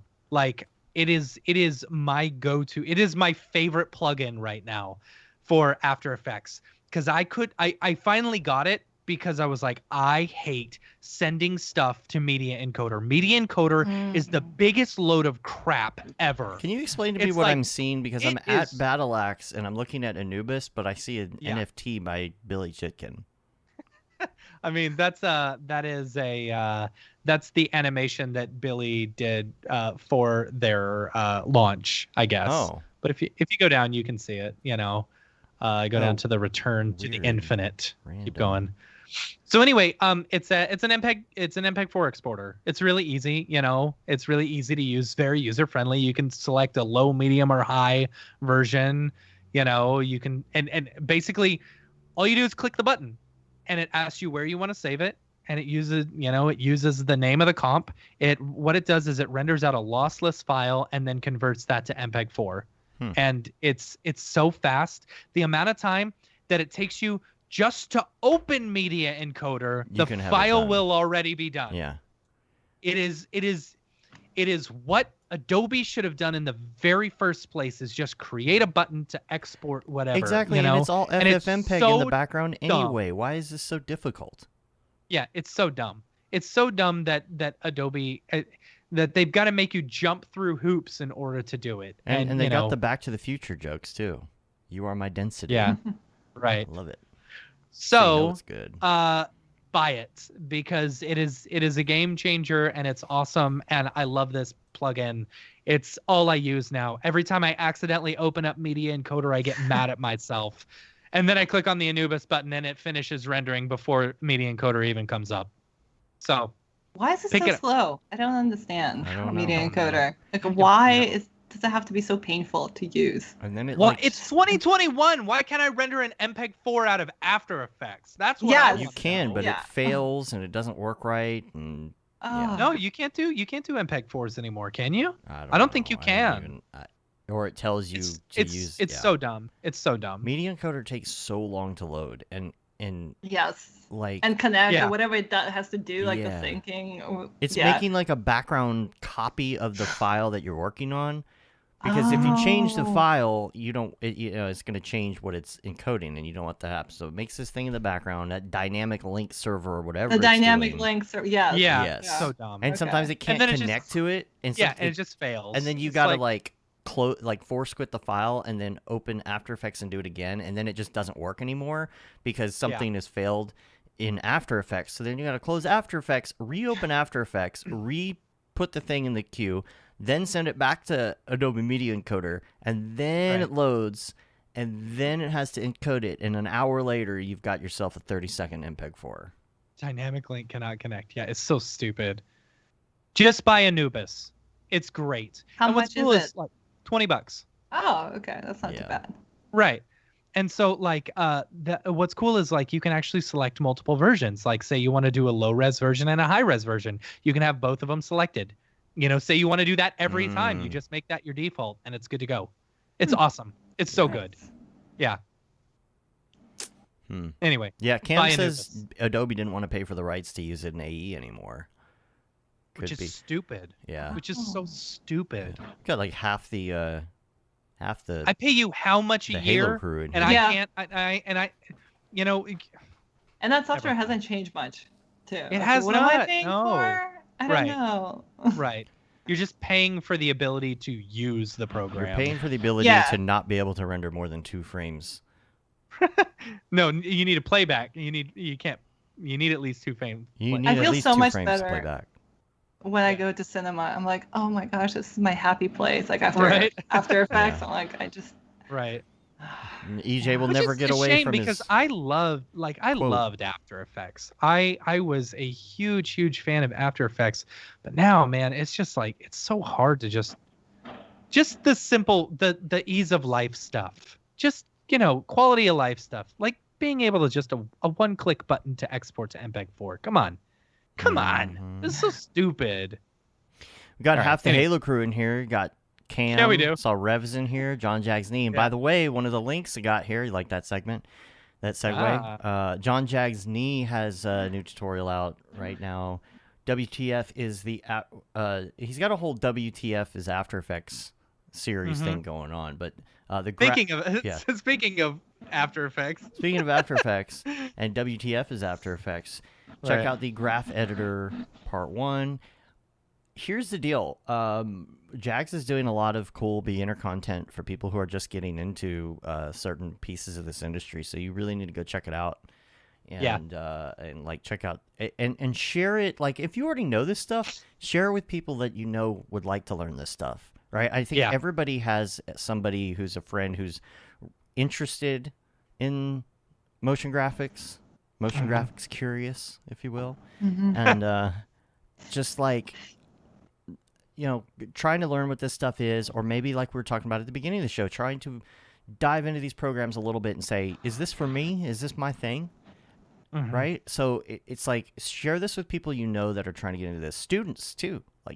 Students who are trying to get into it or maybe are considering doing this as a career. It's okay, try out these programs and just see how you feel in these. And so Jags has been doing some great stuff for that. So make sure you check out the YouTube channel, which I will link in the show notes. And then also got a link here. This is just something from Facebook I thought was cool. It's just some rando video that I happened to come across, but it's from Star Wars, and it's showing the matte painting that they did for one of the scenes. They matte painted a lot of that original stuff, but it's showing the original glass and how they created the plate and all of that. So I'll link. That's cool. To that. That's super cool.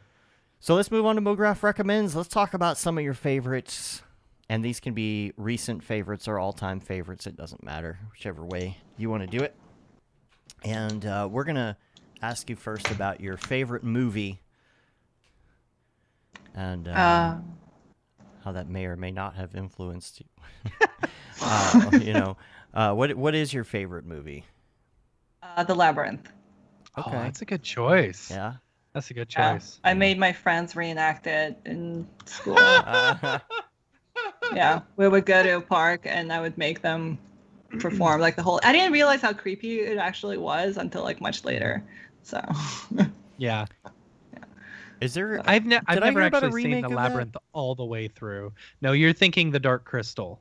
Yeah, I know there was, but Yeah. obviously it's gonna happen, right? Somebody's gonna say they're gonna tackle a Maybe. remake. Maybe. I Nobody hope makes not. original movies anymore. I mean, you can't replace David Bowie. No, never. Like you True. can't. I Yeah. don't think that's possible. So It's true. Who they who just would have play to as rename it something else. They gotta get Right. somebody who's kind of like the same type of person, you know, Yeah. and like maybe like get a musician. How would you remake that movie? I think that would be pretty interesting. You know, they do Yeah. those. What musician would be a Yeah, good who would cast play for the David roles? Bowie? Yeah, Yeah. like nowadays, you need like Yeah. a tall, semi kind of quirky, weird. Like who would be the person nowadays for that? I don't know. It's gonna be a tough role to fill. Yeah. They would have remade it if it wasn't so tough. Yeah. Yeah. Right. Yeah, but think what Yeah. they could do with like the graphics and stuff. That's true. Yeah, I did really like all the puppets and the way that they did the labyrinth, like the actual sets and things. That was kind of cool. Yeah. Mhm. Yeah. All right. Now, what about your favorite music? So it's more like folk based, I guess. I like Poor Man's Poison. I don't know if you guys heard of it. I do not know that one. It's like folky country That Mumford rock. and Sons. No. They It's- kind of fell off the radar. What happened to No. Mumford and Sons? Like the pandemic, they just disappeared. Sure. I think Yeah, I they don't disappeared know. before that. Probably, yeah. They might make music. I don't know. Are they British? Isn't it a British? Don't know. Yeah, I don't know. Poor Man's Poison. Yeah. Okay. So Are you the type of person that has to listen to something else when you work, or is it like it doesn't matter in the car or in front of the computer? That's your music.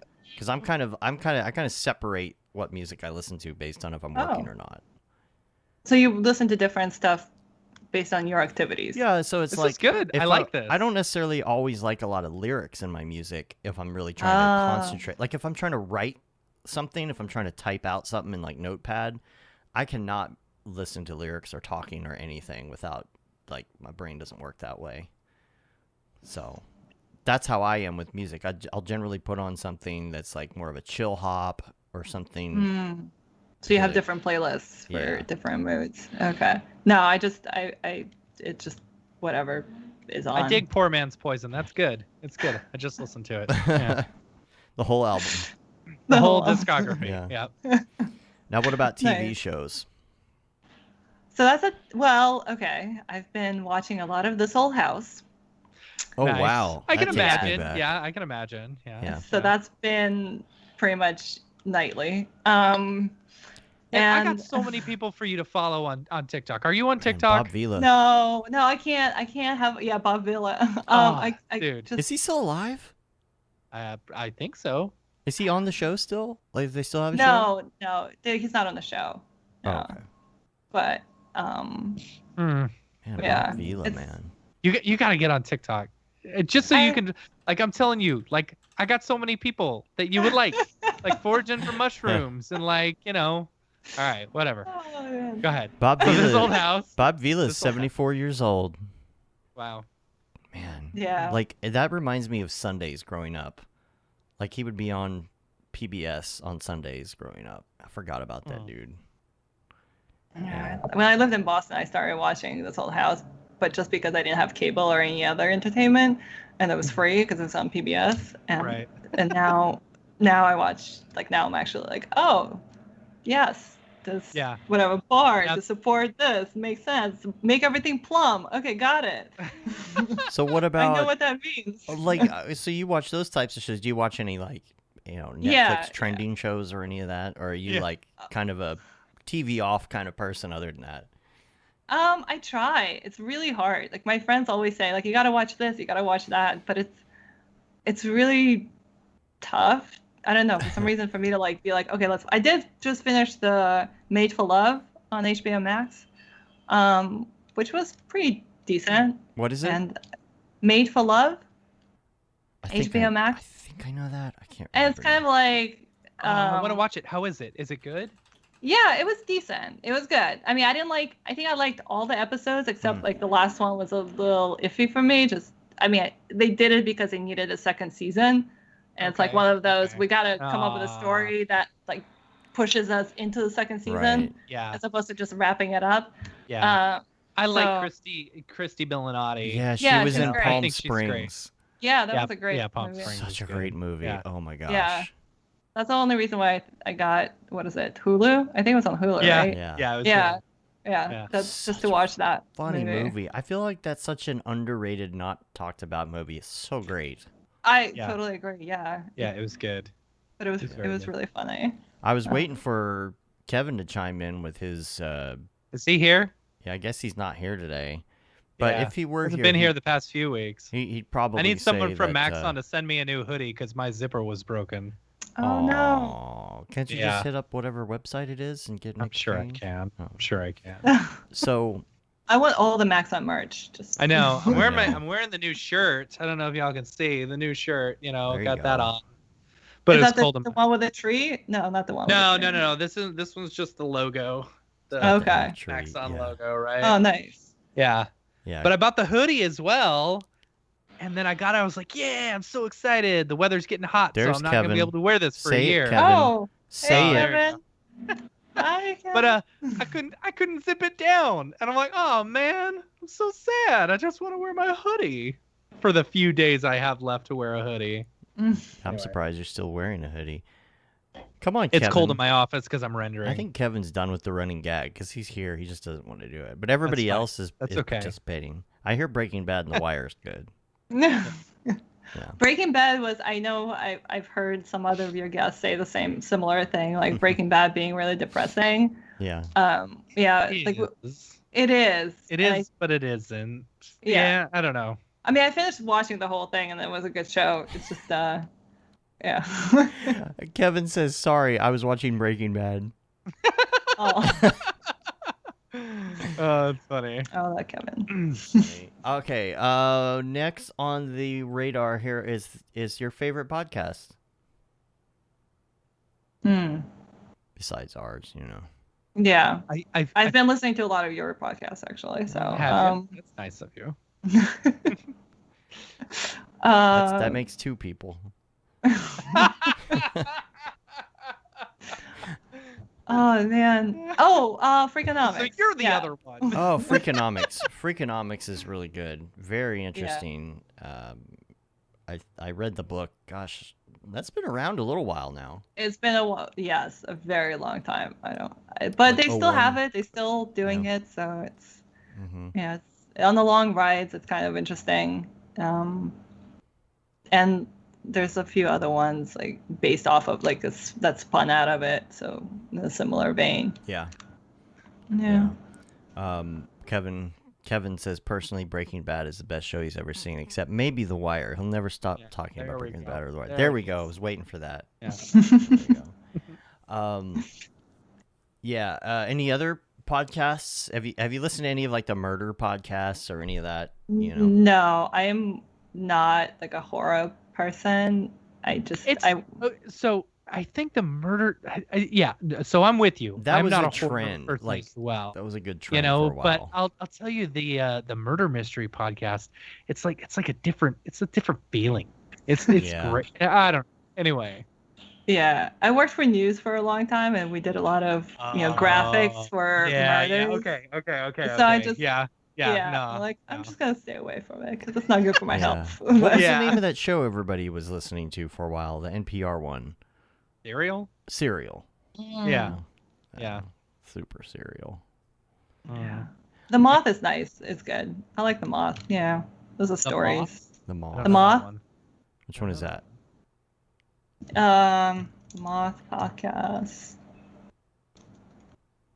It's just like people tell they come on and they like tell stories like based on their life experiences and there's themes and it's there's some like really heartwarming and heart-wrenching stories there. Okay. Not both That's at the cool. same time, hopefully. No. Both Well, heartwarming I don't know. and heart-wrenching at the same time. Yeah. Maybe Alright. it starts at the beginning one way and then it just ends the other way. Now, besides render engines, what is Mhm. your plugin your favorite plugin of choice. What's your go-to?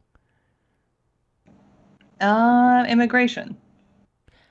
I don't have know that no one. idea what that is. It's an A script plugin. It basically allows you to bring in all your.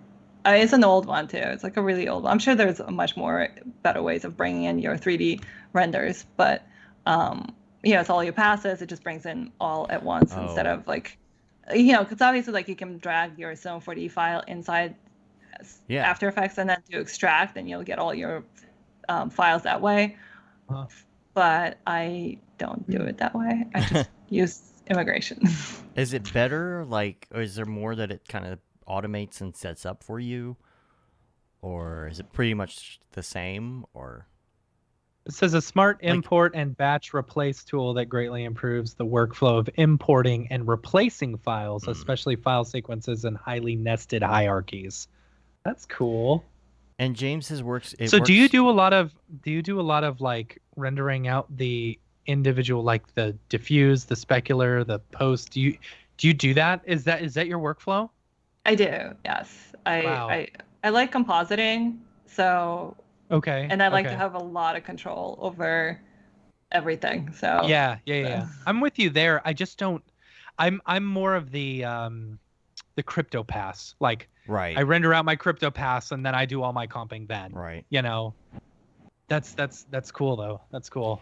Yeah. James says it works really well with version up from Jeremy Cox. I don't even know about this. And why hasn't Jeremy Cox been on the show yet? Why hasn't Let's make he? that happen. Yeah, I didn't even know about version up. Now, is that something new? Yeah, I don't know about it. Did you find it? Version up, Jeremy Cox. There we go. Let's see. Anything? And I got nothing. Why don't I know about this? Somebody send me some info. I'll link it for sure. All right. Let's see. Next on the list is, what is your muscle memory favorite go-to app? You pick up your phone. Your finger presses what button? Weather. Weather. Right, I like that. That's such a good answer. It's always such a good Instagram, answer. right? Like it's always Instagram. Right? Weather, but I can imagine that that determines your entire day or your entire weekend. Pretty much, yeah. Yeah. Yeah. You need to know whether you got to go water the plants or not, right? Pretty much. Exactly. Yeah. That's funny. If it's gonna be muddy, cool. right? Gotta bring those galoshes. Galoshes. Mud boots, yeah. You mean boots? Boots. All right. Galoshes. Are you a video game person? I am. Yeah. What do you play? When I have time. Right. I have played a lot of Assassin's Creed. My friend worked for the company that made Uncharted, and the other game, I forget what it's called, the one that like everybody was raving about. I forget what it's called now. Playing Halo? No, I don't. I tried that like in high school, and that didn't, or whatever it was, and yeah, I wasn't good. I didn't like I don't know how maybe it changed now, but back then it was like a split screen. Yeah. So like, and I could not get into the whole split screen thing. Like, it distracted me. Now you have to have your own your own. Yeah, they don't even have that Xbox feature anymore. They don't. Oh, okay. Yeah. But yeah, Assassin's Creed, the other one. James says The Last of Us. Is that it? Oh yes, The Last of Us. Yeah. Yeah. So my friend did send The Last of Us, but it was a little like too dark for me. So but I love Uncharted because it's kind of dumb. You just follow. It's kind of like a movie. Okay. And the other one was a really, really good one. I'm trying to remember. Horizon Zero Dawn. Okay. That one was excellent. Mm-hmm. So just the graphics were incredible and the storyline was really good. Yeah. I've heard amazing things about that one. I like The Last of Us started in Austin.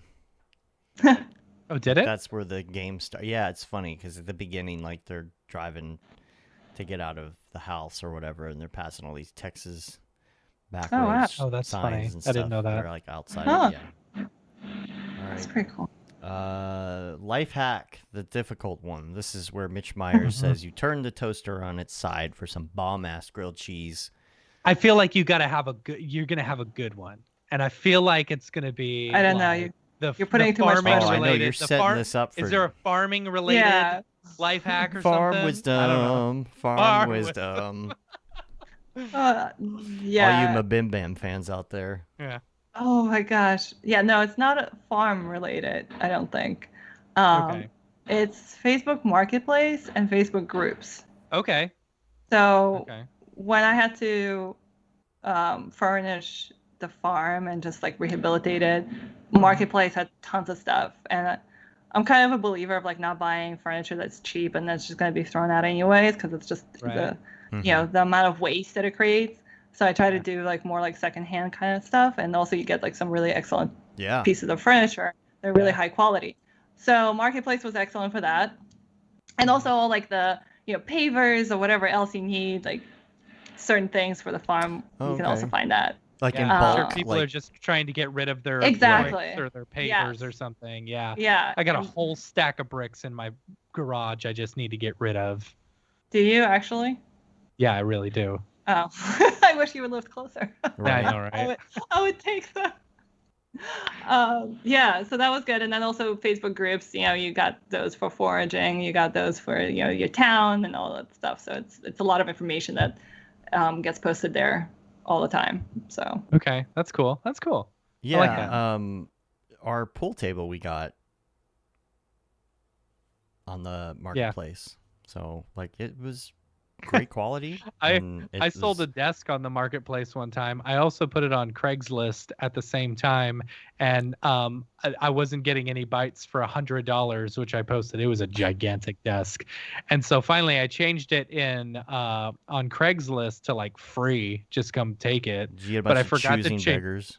No, I forgot to change it on Marketplace, and someone hit me up on Marketplace. They're like, "Hey, do you still have this for $100?" I was like, "Yes." Delete the Craigslist ad. That's funny. Nice. Yeah. Yes, I do. So. Yes, I do. Oof. Can y'all stall for a second while I go use the restroom? Because I don't want to start the drop without using the restroom. It's very difficult for me to operate Dorpy. Right. Yeah. Okay. So y'all just hang out for a minute. I'll be right back. Julie, what kind of things are you growing on your farm? Nothing yet. I have to fix the soil. Okay. You said it was like a horse farm, right? It's a horse farm. Yeah. So what does that do to the soil? Does it just completely destroy it? Pretty much. Yeah. It has to. The way that the horse corrals work is that you have to constantly fill it up with this rock dust kind of thing. Like it's a lot of rock basically. And nothing can grow through it. So you have to start. So I put a layer of soil on top, and then that soil needs to be, you have to add nutrients to it. And the way you add nutrients to it is you need to add a lot of compost, and it's just like a whole process. So this year I just spent basically rehabilitating everything. Okay.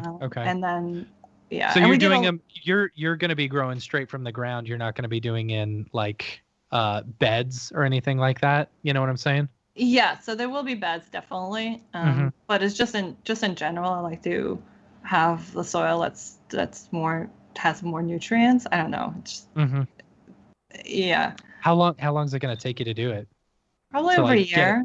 Yeah. Wow. And also the sun, you have to watch where the sun is, because I don't want to rush, because that's what I did with my parents. I just kind of like rushed and put in beds, and I didn't pay attention to the sun. Because I didn't know anything. Yeah. And now I'm like, okay, I have to look at how much the certain spot gets how much sun, because plants need like 8 hours of solid sunlight. So it's just it's a lot of It's a lot of just observing and learning instead of just rushing and But we have there's plenty of work to do besides that. So that's cool. Yeah. I'm jealous. My parents have like 12 acres of land here in just like a really small town in Texas, like a couple hours away. And my grandparents, they had 10 acres, of land where they actually farmed on. Oh gosh. And so it was cool going out. We called it the ranch, going out to the ranch, and like I grew up with a bunch of farmers. So I I've never actually done it myself other than driving a swather, by It's in your blood, Matt. It's in my blood. Yeah, I You'll feel like pick it it's up. in my blood, It's in your DNA. My You'll figure it out. grandparents, I can't tell you how many cans of crap they had. They built an entire storage unit just like right off their house that just canned everything. And we'd be like, oh, we're out of jam. Oh, hold on, let me go get one from 1967. Yes. It was a good year. Still delicious. Yeah. Still delicious. It's fermented. Exactly. Yeah. Good for you. Yeah. It's got that yeast, Right. All the family's getting drunk off of grandma's 1967 canned beans. Jam. Yeah. Yeah. That's funny. That is funny. All right, well, let's hop into the drop. Let's do it. Dave. Are you ready for this? I gotta change my stinger. I gotta have the correct stinger, the drop stinger. All right, here we go. The drop. Is this the fucking mic? Drop. This is exactly what I should be doing.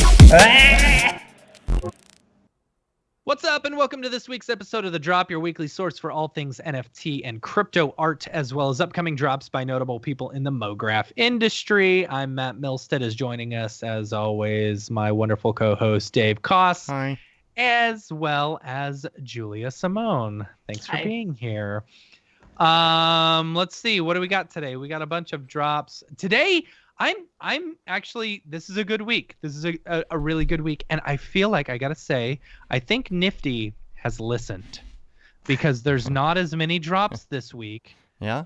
On Nifty, and it's actually like there's not as many like musician drops, and whatever. Like there's a lot of good Mograph artists being dropped this week. All right, quality content.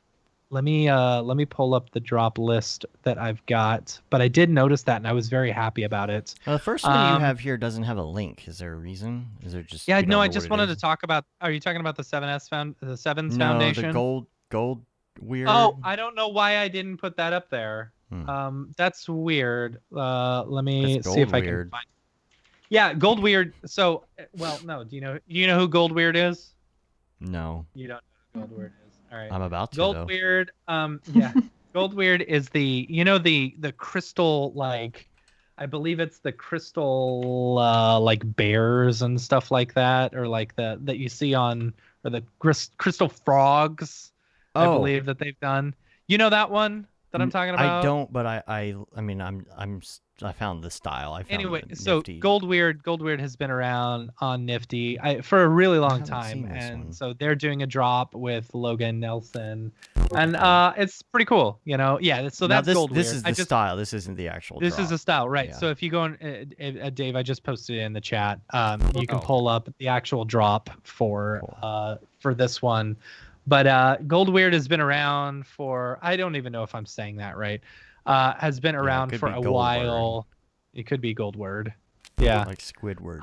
Has been around for a while, doing drops on Nifty and stuff like that. So this should be, if collectors are looking to get in on a NFT artist that has been around for, since the beginning, I would say go for this one. Next up, these instruments look almost. Some of these shots look like the hands were like tracked from. Oh yeah. Or like they had a. Oh yeah, I get that. Yeah. Yeah. I mean, they kind of look like that. I'm wondering how they did the hands. It's pretty cool. Yeah. Right. Yeah, that's interesting. What else you got? Next up, we've got Zegor. I'm excited about this one. This one's really pretty. I like their work. I like that. But it's really fun. It's very EJ Hassenfrat style, right? Almost like I design style. You pick a random object and you stick a face on it, And then pretty it's cool. cute. Then it's cute, right? Yeah. But if you look at, I like Zegor's like a profile picture. It's like this talking brain and stuff like that. Super cool. Next up, we got Lyle Owerko. I don't know if that's how you say it correctly. Let me see. Let me pull up Lyle's stuff. Lyle. Boomboxes. Oh yeah, this was boomboxes and some like. What do you call it? I don't know. Boston Dynamics.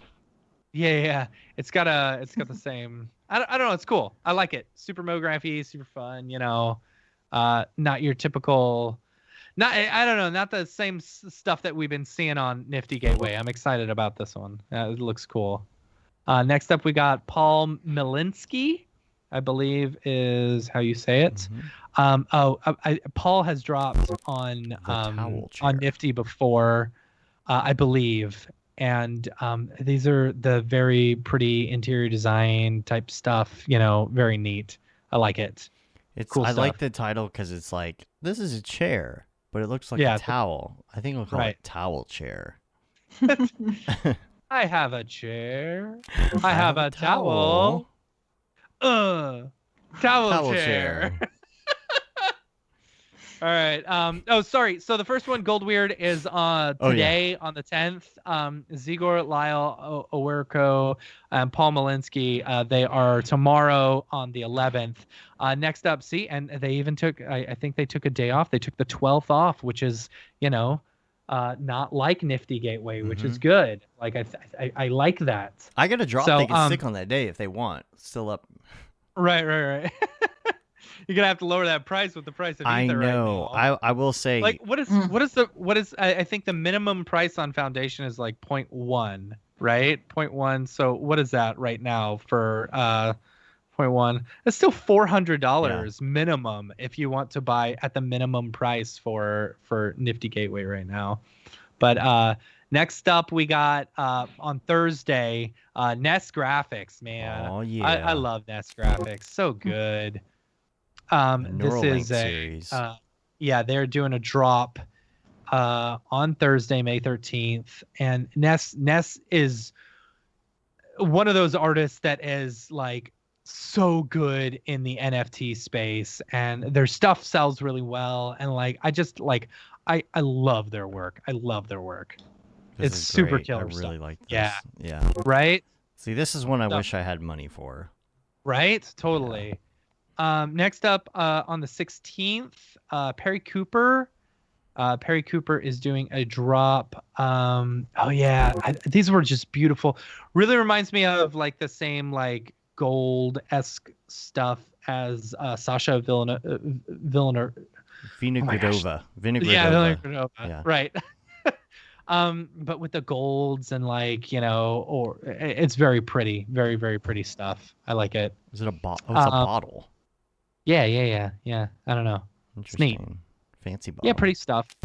And then also on the 16th, Blake Catherine is doing a... Is there a link for this? There's no link on this one. There isn't. No, she didn't post anything. They didn't post anything. And normally, me, I would not say anything, but it's because we know Blake Catherine and I love Blake Catherine, I'm telling you, making look out for her stuff on the 16th. She's got a drop going with Tuvlo. So yeah, it's gonna be good. Awesome. It's gonna be good.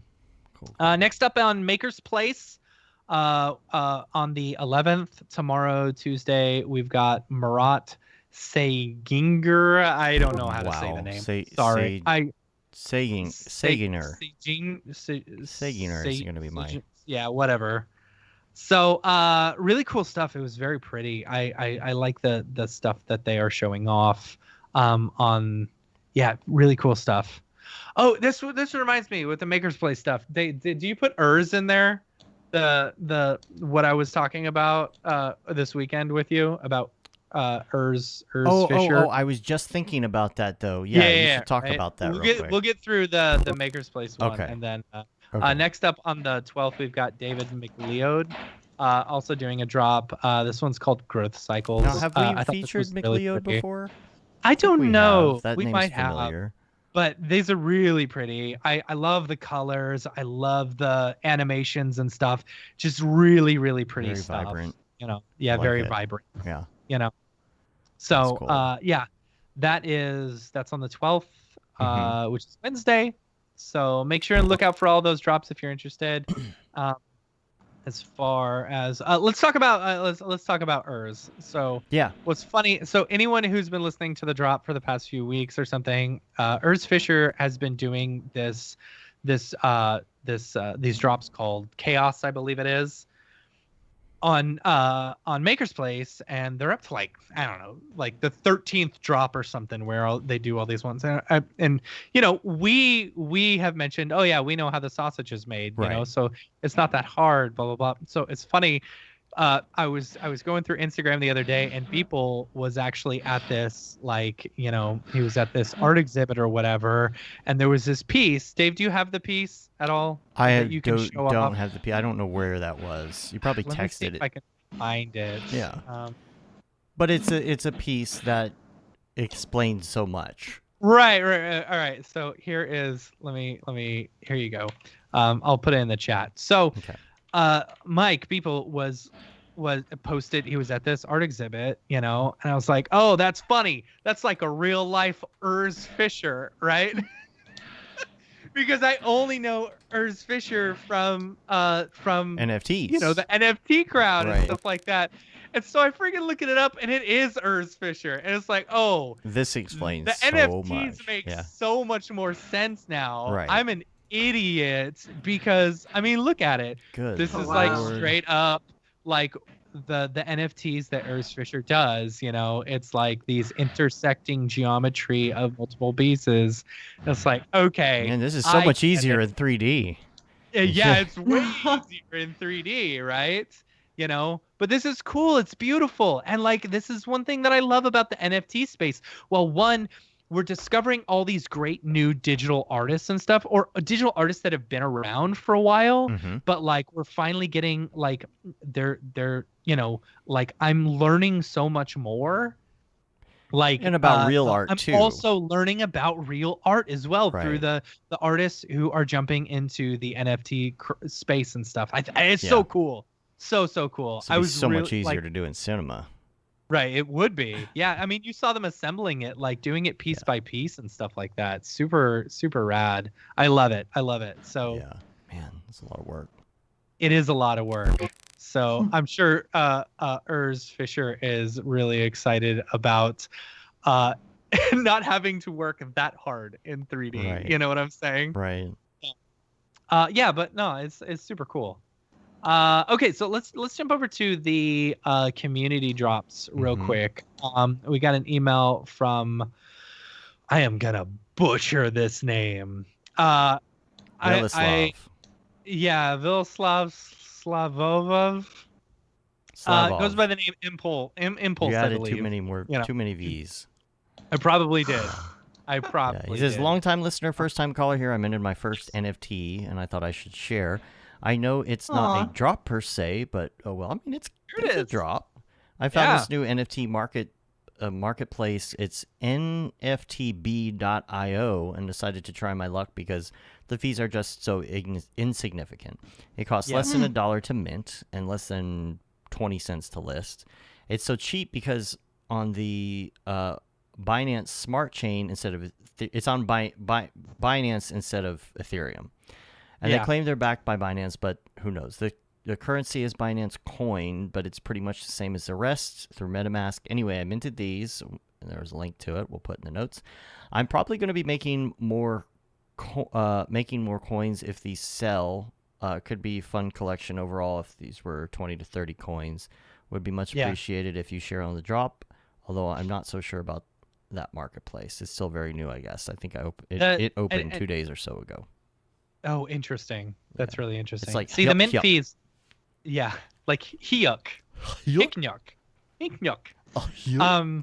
But that brings up an interesting point. You know, like right now, the price of Ethereum's what, $4,200 or something like that for one Ethereum. Yeah. So Minty the mint fees are fees, $300. yeah, ridiculous. Stupid. It's like, so stupid. yeah, Julie, you were talking before the show about like posting something, but the mint fees were what, going to be like $300? Yeah, it was absurd.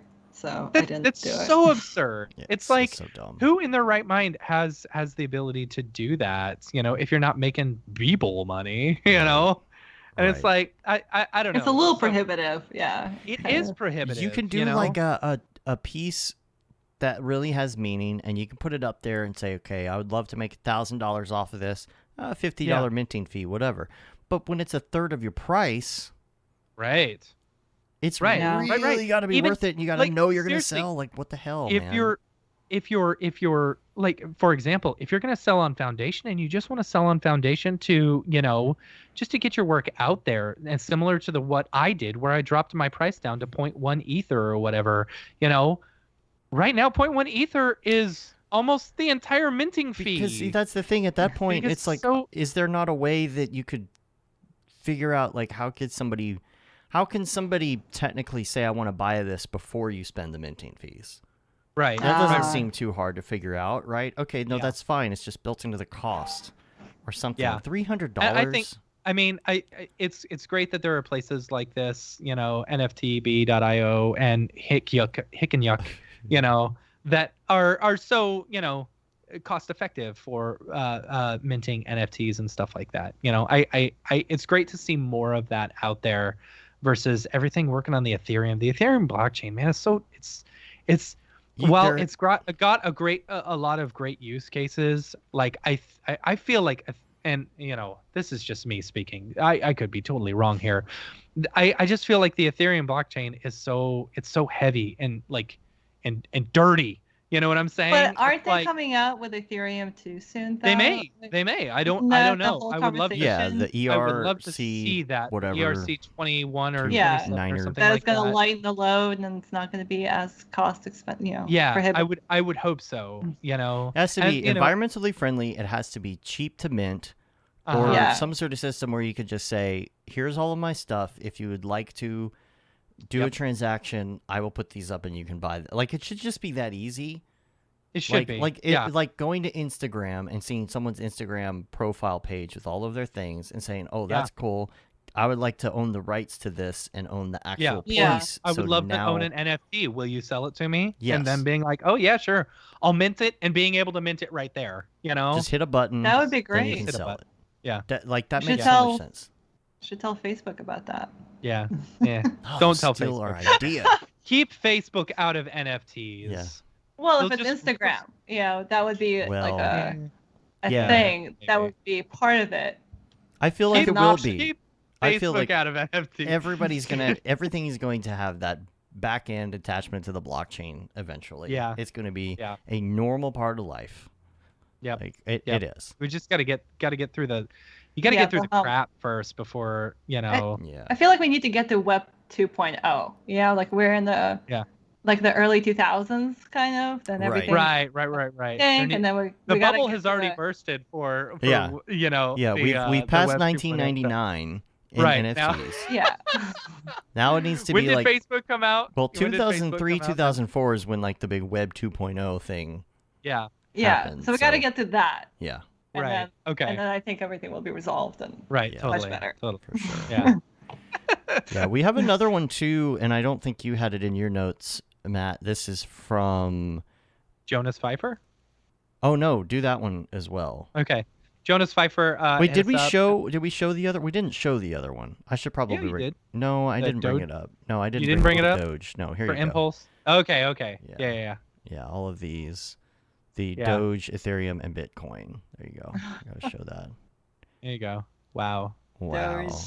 Such crypto, such NFT, crypto. much NFT. much NFT. Yeah. Okay, now Jonas. We got Jonas's here as well. Jonas Pfeiffer. Right. Yeah. Yeah. Hit us up. Doing a drop on Foundation. Really cool stuff. I really like it. It's not Wow, your loading. thing is having a hard time I don't know loading. why it's not loading. Okay. Oh, there it Yeah, went. I as love soon as I hit the colors and the brain. The brain is super cool, and I love like, I don't know, just the deformations around it. And it was a really good loop. I thought it was a great loop. So yeah, see, even at 0.3 Ether, which is normally a really good price, it's still $1,400, which is hard. Like that's, I don't know, for That's the problem, right? What is I'm looking mine? at it from me, if I'm buying something, I want it to be a little bit more inexpensive, but I feel like all these mint fees and stuff are causing prices to go up. Oh my gosh, dude. Okay, so What? I listed this. I wanted it to be $1,500, right? When it started. Right. So I listed Right. it in an equivalent Ethereum for $1,500. Look how much my piece is like listed for now because $7,800. I can't sell this for $7,800. I'm gonna have to change the price. And what sucks is like if you change the price, it's gonna cost you gas fees. Yes, exactly. Yeah. Apparently, it's a minimal fee on here, but still. It's still you're paying every single time. I was wanting to make like $1,000 to $1,500 off of this piece, and now it's listed for nearly $8,000. That's especially for me. That's impossible because like nobody follows my work, and I don't have these collectors. I'm not hobnobbing. You know what? With Someone proved Dave wrong. Some collector out there proved Dave wrong. Buy it for 1.8. Oh my gosh! Nobody bought my stuff, and actually my friend took pity on me, and he bought my stuff. That's all right. He's Me like, too. I want you to continue, so I'm just gonna support you, and I'm gonna buy your piece. I was like, okay, thank you. I mean, that's what Jeff Burns did for me. Jeff, like he put a bid on my first one, and it actually started like, a small bidding war or whatever, which was great, so he didn't end up having to buy my piece, Yeah. But I don't know. It was that's okay because it's going to be worth a lot of money one day. The only good thing is that these worth a lot of collectors that would have paid $1,000 last week, their money is the ones that like are collectors they just have like a ton of ETH. Their money is now also worth double, triple, quadruple. True. Very true. Yeah. Like I mean, I guess it kind of stays the same in that aspect. The only thing that's changing is the ratio to US dollars. Yeah. Well, also the mint, I don't know. The mint fees are awful. They're awful. Yeah. But also, like, I think about the budgeting for the time that it takes to create something, right? So, like, whatever your day rate is. And it's like, well, I'm actually selling it for a lot less than I would if I calculated my day rate. Like, it took me, like, however long to create this. And I don't know. Right. So I totally get that. I get that, too. I think the piece that I sold for like, I don't know, $180, $200 or something. And I don't know, I spent good 3-4 hours on it, which is not okay. That's not bad. Yeah. I do like that my spare ETH that was sitting in my MetaMask and my spare ETH that was sitting in my Coinbase that I forgot about is like worth a lot of money now. I cashed a bunch of it out today. And I cashed out all my ETH in order to buy Render at $2 each. I need to, that's what I need to do. I should have just left it. I should have just freaking left it. Huh. Yeah. I'm going to put it into Render. I bought it at $2 and now it's down to 80 cents. So I threw $3,000 when it was like, I think ETH was $1,600. Mm-hmm. Yeah, I kind of screwed myself there. Anyway. You never know, though. You just never know. You never know, Dude, stock market's crap right now. I'm gonna put mine in. It's gonna be crap tomorrow. Like I didn't cash out all my ETH because obviously I want to have a little bit in there for like my minting or whatever. But I've been trying like different tokens and things as well. My Beeple coin didn't do too well, but I think I'm gonna just put the rest in Render, and then just hope for the best. So Render, I can see good things coming from Render. It's Dave, the only one. It's the only one that I'm like, okay, I see its use cases. Right. I like it, Yeah. And speaking of Render and Octane, David Aryev, Octane Jesus, worked on an NFT as well this week. I wanted to bring up here. This is with Bella. He posted this in the Get NFT group, which, well, it kind of segues us into something else, but I did want to mention, I got another one here that I don't think was on your list. This is from Jack. Okay. He said, thanks very much for mentioning my issue. We mentioned the issue where he had something stuck. Oh, yeah. What happened? He said, still no progress with the Maker's Place, but hopefully it will work out. On another note, I want to let you know about an upcoming drop in the next few weeks for some NFT art I've been involved in. I will email over more details when we have a date in the next few weeks. Would be amazing for a mention. And he's links to the Instagram account, which I'll put in the show notes. And but I guess we'll have more information on that drop here in a few weeks. But I was mentioning Aryev and because of course his involvement in the Get NFT group, the Discord, all of that, so big into the NFT community right now. And there is the grants.art, which is the Sevens Foundation, And there are these different exhibitions that are on the site. This one in particular is the Get NFT Artist Collective exhibition called Distorted Reality. And David's been working really hard on this. I believe it's just the submissions portion is just about done. Yeah, right? I think so. But I think so. there are themes to these, which is really fun. So, distorted reality was the theme of this. We were in the Discord group back when this whole concept was coming together, and everybody was coming up with ideas. And it's like, what will work that's not too specific? Really give some people some room. All of that to like come up with some ideas. It doesn't have to be too like zoned in on what the subject matter is.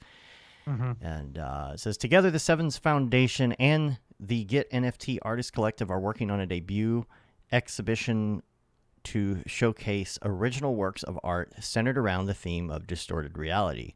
As artists, we rely on our perception of the world around us to inspire our work. But what if that instinct isn't reliable? How can we challenge the notion of what is even real? Reality can be brought into question in countless ways. Something as simple as an illusion or trick of the eye, or as complex as misinterpreting what is around us through distorted or irrational thoughts. During the pandemic, our sense of time and human interaction has also been thrown off due to isolation, and we've been forced to rely on technology to connect with one another, altering the reality most of us participated in just a year ago. The exhibition challenges artists to explore the concept of reality and the many ways that humans distort it due to circumstances, mental health, personal or global perceptions. The thing that just freaks me out about this website is the color temperature of the background, which goes back and forth between warm and cool. It makes me crazy.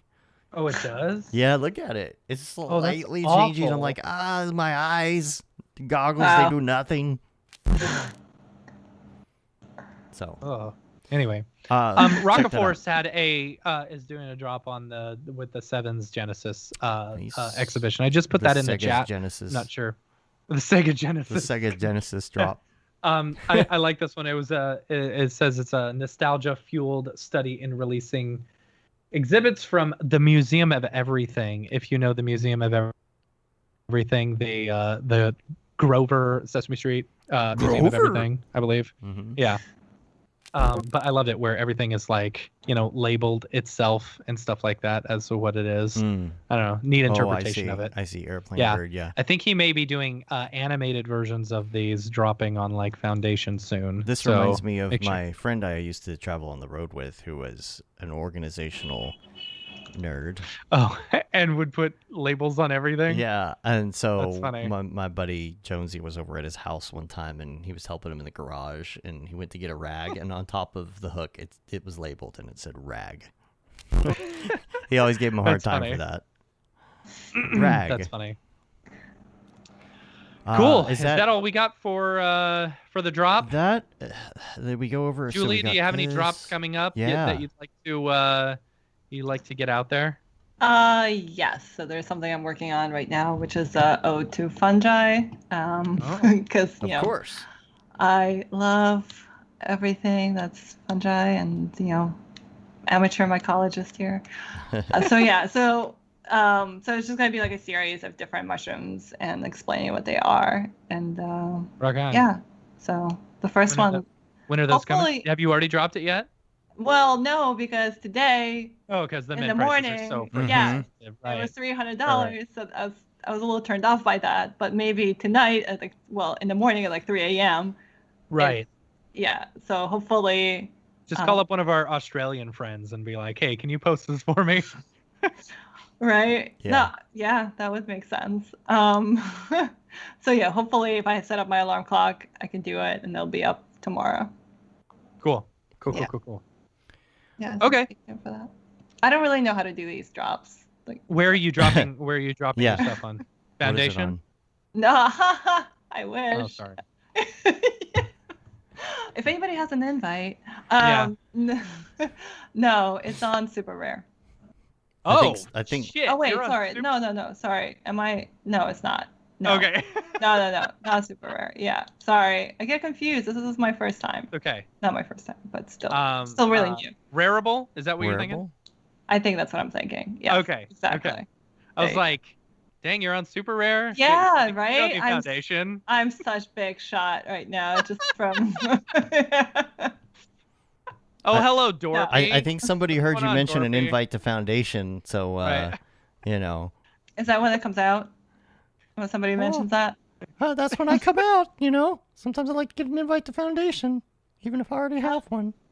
Mm-hmm. Yeah. Oh, nice. Yeah, so Matt, you'll have to forgive me, but I've been working on building real relationships with collectors. I'm going to talk about that good. for a minute. Now some people find that NFTs are repugnant, Oh my god. but I'm still going strong. I've been told getting up in collectors' DMs is kind of cringy, but I don't really mind. You know, it's hard for me not to brown nose because as a dog, Matt, I sniff a lot of butts. Wow. Oh. Yeah. I'm making a little Good money, time. a little bit of money from these NFT collectors, though. You know, so I got to take off. I got to get back to work. But you know what they say? Don't bite the hound that feeds you. Oh my god. Right? All right. Okay. Yeah. All I right. was expecting one more. Wow. Okay. Bye. Oh. I'd love to know the and story behind that, but at a later time.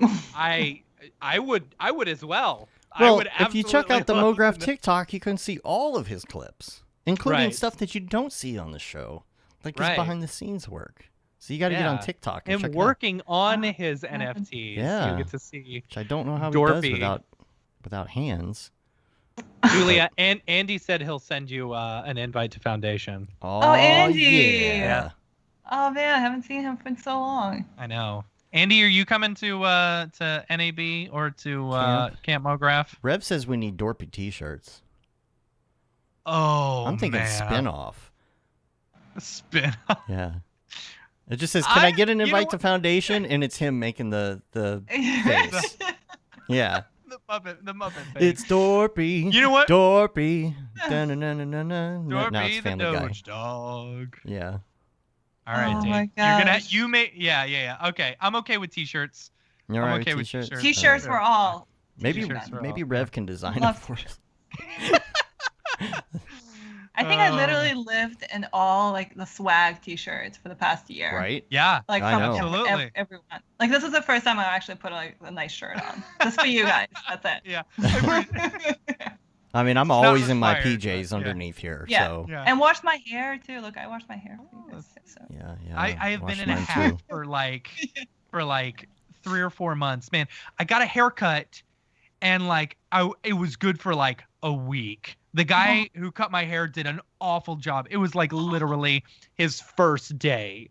So like he Gosh. did an awful job. I had good hair for a week and then it was just like way too much. So I've been meaning to get a haircut. I've just been too busy working 16-hour days. Yeah. You know? No. Just Anyway. shave it all off, man. Right? Shave it all. No, Yeah. my hair is too beautiful to do that. Hmm. So 18. But you're covering it up with a hat. If it's I know, because it cool. looks- Well, what's stupid, what's dumb is it gets too long and then I put it under a hat and then it goes back to like 1990s butt cut. Look at this. Like, I've got a perfect part Oh, in the middle, Wow. you know, right there. So There you go. It is. anyway, My It's eyes. so shiny though. my eyes. I'm gonna get a haircut today. I promise. As long as I can get through my work, you know. Wish you Post it would. on uh, TikTok. Yeah. Yeah, I know. I gotta get off of TikTok. It's addictive.